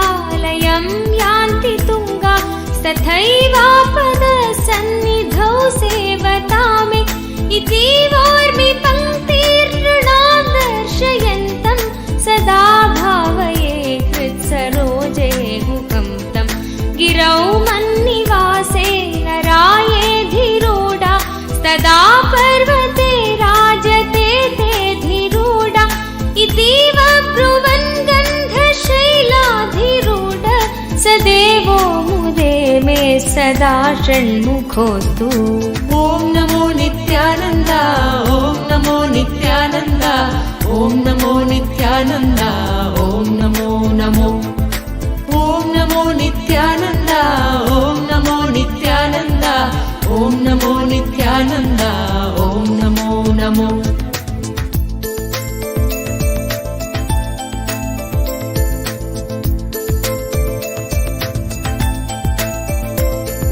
महाम्भोधिधीरे महापापचोरे मुनीन्द्रानुकूले सुगन्धाख्यशैले सुहायां वसन्तं भासालसन्तं जनार्तिं हरन्तं श्रयामो गुहं तं लसत्स्वर्णगेहे नृणां कामदोहे सुमस्तोमसञ्छन्नमाणिक्यमञ्जे सुमुद्यत्सहस्रार्कतुल्यप्रकाशं सदा भावये कार्तिकेयं सुरेशम्।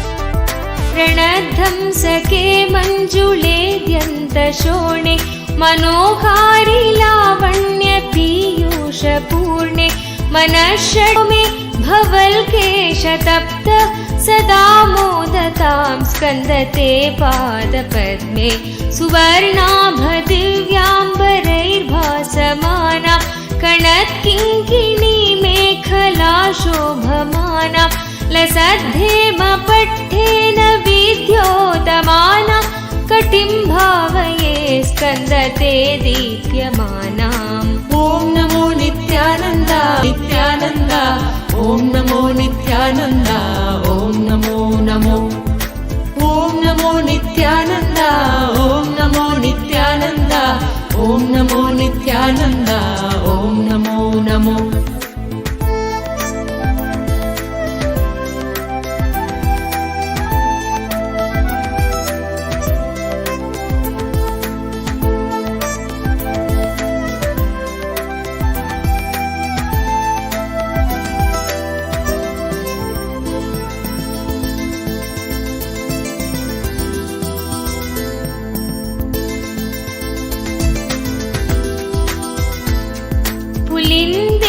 कन्या घना बोधतुंग स्तनालिङ्गनासक्त काश्मीर रागं नमस्याम्यहं तारकारेतवोर स्वभक्तावने सर्वदा सानुरागं विधौ क्लृप्तदण्डान् स्वलीलाधृताण्डान् निरस्ते भशुण्डान् द्विषत्कालदण्डान् हतेन्द्रारिषण्डान् जगत्राणशौण्डान् सदा ते प्रचण्डान् श्रये बाहुदण्डान्। ॐ नमो नित्यानन्द, ॐ नमो नित्यानन्द, ॐ नमो नित्यानन्द, ॐ नमो नमो। ॐ नमो नित्यानन्द, ॐ नमो नित्यानन्द, ॐ नमो नित्यानन्द, ॐ नमो नमो।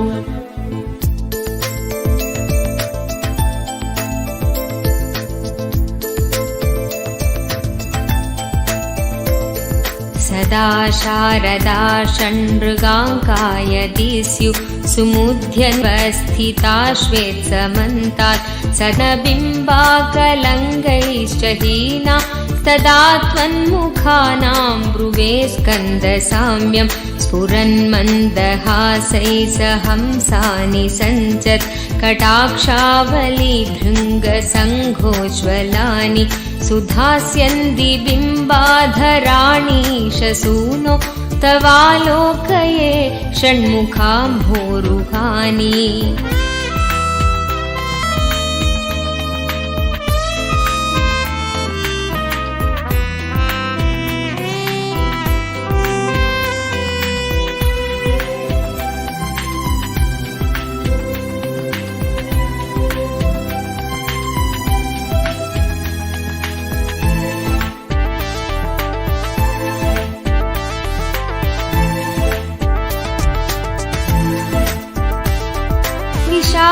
कालेषु कर्णान्तदीर्घेष्वजस्रं दयास्यन्तिषु द्वादशस्वीक्षणेषु मयि षत्कटाक्षसकृत्पातितक्षित् भवेत् ते दयाशीलता नामहानि सुताङ्गोद्भवो मेऽसि जीवेति षड्घ जपन्मन्त्रमीशो मुदा जिघ्रते यात् जगद्भारमृद्भ्यो जगन्नाथ तेभ्य किरीटोज्ज्वलेभ्यो नमो मस्तकेभ्यः।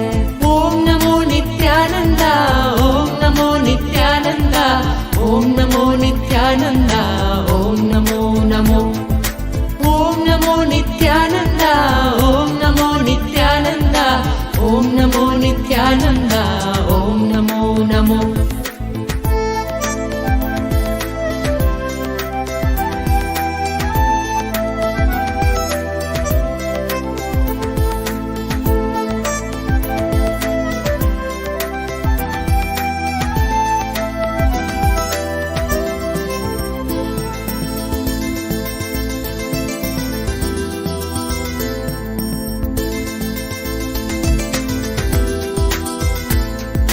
रत्नकेयूरहाराभिराम श्वलत्कुण्डलश्रीलसत्खण्डभाग कटौपीतवासाकरे चारुशक्ति पुरस्तान्ममास्तां पुरारेस्तनूज इहायाहि वत्सेति हस्तान् प्रसार्या वयत्यादराच्छङ्करे मातुरङ्गात् समुत्पत्य तातं श्रयन्तं कुमारं हराश्लिष्टगात्रं भजे बालमूर्तिम्।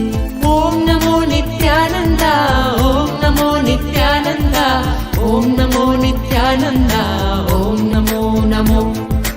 ॐ नमो नित्यानन्द, ॐ नमो नित्यानन्द, ॐ नमो नित्यानन्द, ॐ नमो नमो।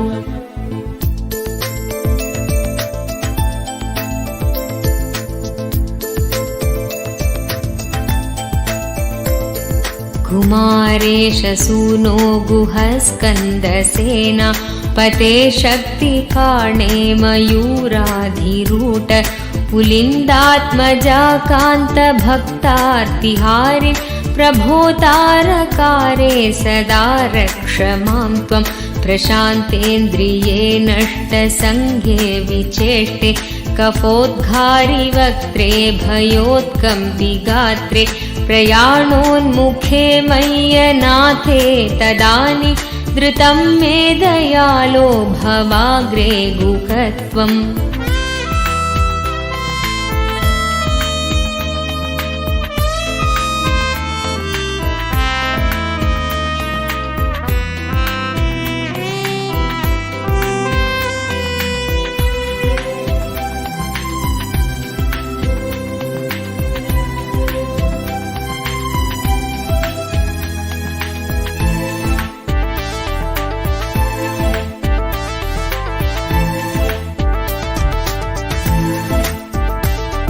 कृतान्तस्य दूतेषु चण्डेषु कोपा दृहच्चिन्धि भिन्दीति मां तर्जयत्सु मयूरं समारोह्य माभैरिति त्वं पुरःशक्तिपाणिर्ममायाहि शीघ्रं प्रणम्यासकृत्पादयोस्ते पतित्वा प्रसाद्य प्रभो पार्थयेनेकवारं न वक्तुं क्षमोकं तदानीं कृपाब्धे न कार्यान्तकाले मनागप्युपेक्ष।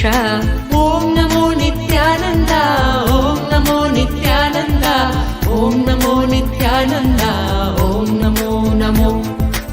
ॐ नमो नित्यानन्द, ॐ नमो नित्यानन्द, ॐ नमो नित्यानन्द, ॐ नमो नमो।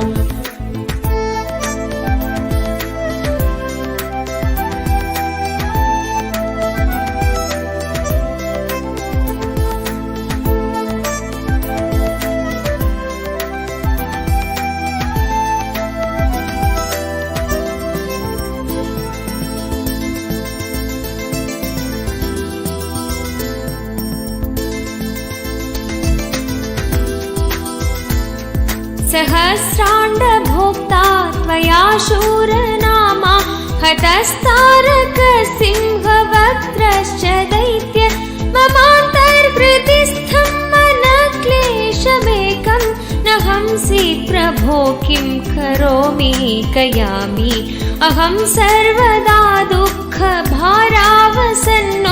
भवान् दीनबन्धुस्त्वदन्यं न याचे भवद्भक्तिरोगं सदा क्लिप्तबाधं ममाधिं दूतं नाशयो मासु तत्त्वम् ॐ नमो नित्यानन्द ॐ नमो नित्यानन्द ॐ नमो नित्यानन्द ॐ नमो नमो ॐ नमो नित्यानन्द ॐ नमो नित्यानन्द ॐ नमो नित्यानन्द ॐ नमो नमो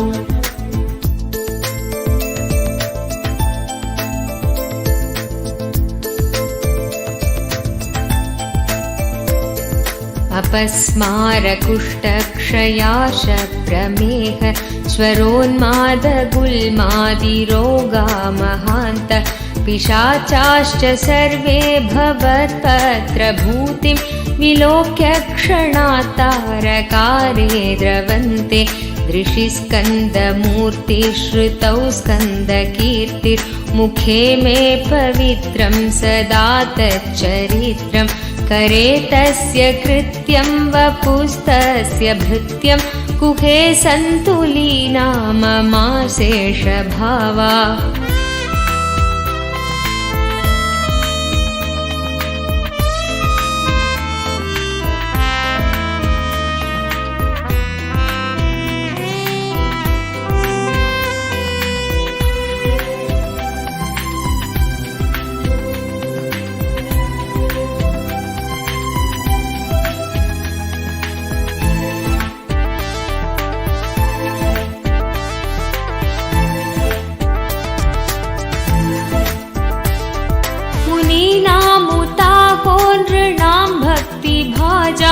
अभीष्टप्रदा सन्ति सर्वत्र देवा नृणामन्त्यजानामपि स्वार्थदाने गुहादेव मन्यं न जाने कलत्रं सुता बन्धुवर्गपशुर्वा नरो वाथ नारी गृहे ये मदीया यजन्तो नमन्तस्तुवन्तो भवन्तं स्मरन्तश्च ते सन्तु सर्वे कुमार ॐ नमो नित्यानन्द ॐ नमो नित्यानन्द ॐ नमो नित्यानन्द ॐ नमो नमो ॐ नमो नित्यानन्द ॐ नमो नित्यानन्द ॐ नमो नित्यानन्द ॐ Namo Namo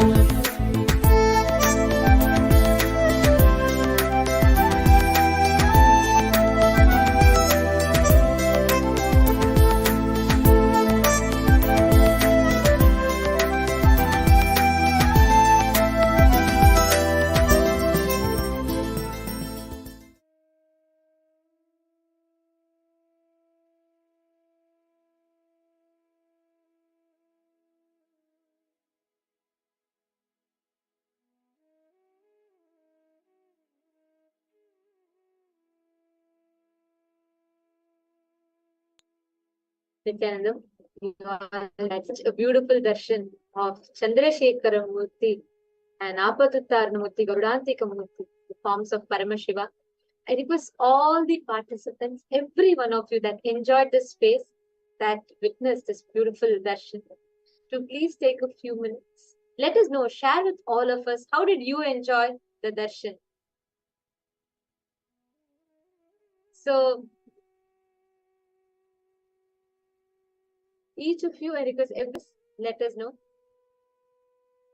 And all the viewers that are watching us on YouTube and Facebook, if you have enjoyed these darshans of Paramashiva, these are all the glimpses. These are all just few glimpses from what all of us were blessed with in Mahaparamashivam. You all, every one of you have an opportunity to have this darshan live in the presence of Swamiji with the two-way video conferencing, the Nana Diksha. So, all of you that are enjoyed this darshan. We welcome everyone to join. If you would like to receive this darshan as live initiations, do not miss, sign up to Mahaparamashivoham in the link that is projected for all of you, sksjp.org/contribute. Please sign up there and you too can become a part of this beautiful happening. Our next Mahaparamashivam is coming up. It's just round the corner. It's starting on the 9th of February. And be there and enjoy the Mahaparamashiva celebrations. So we thank every one of you who joined today in the Facebook and YouTube, and we welcome you all to join us back again tomorrow for the next further events and programs.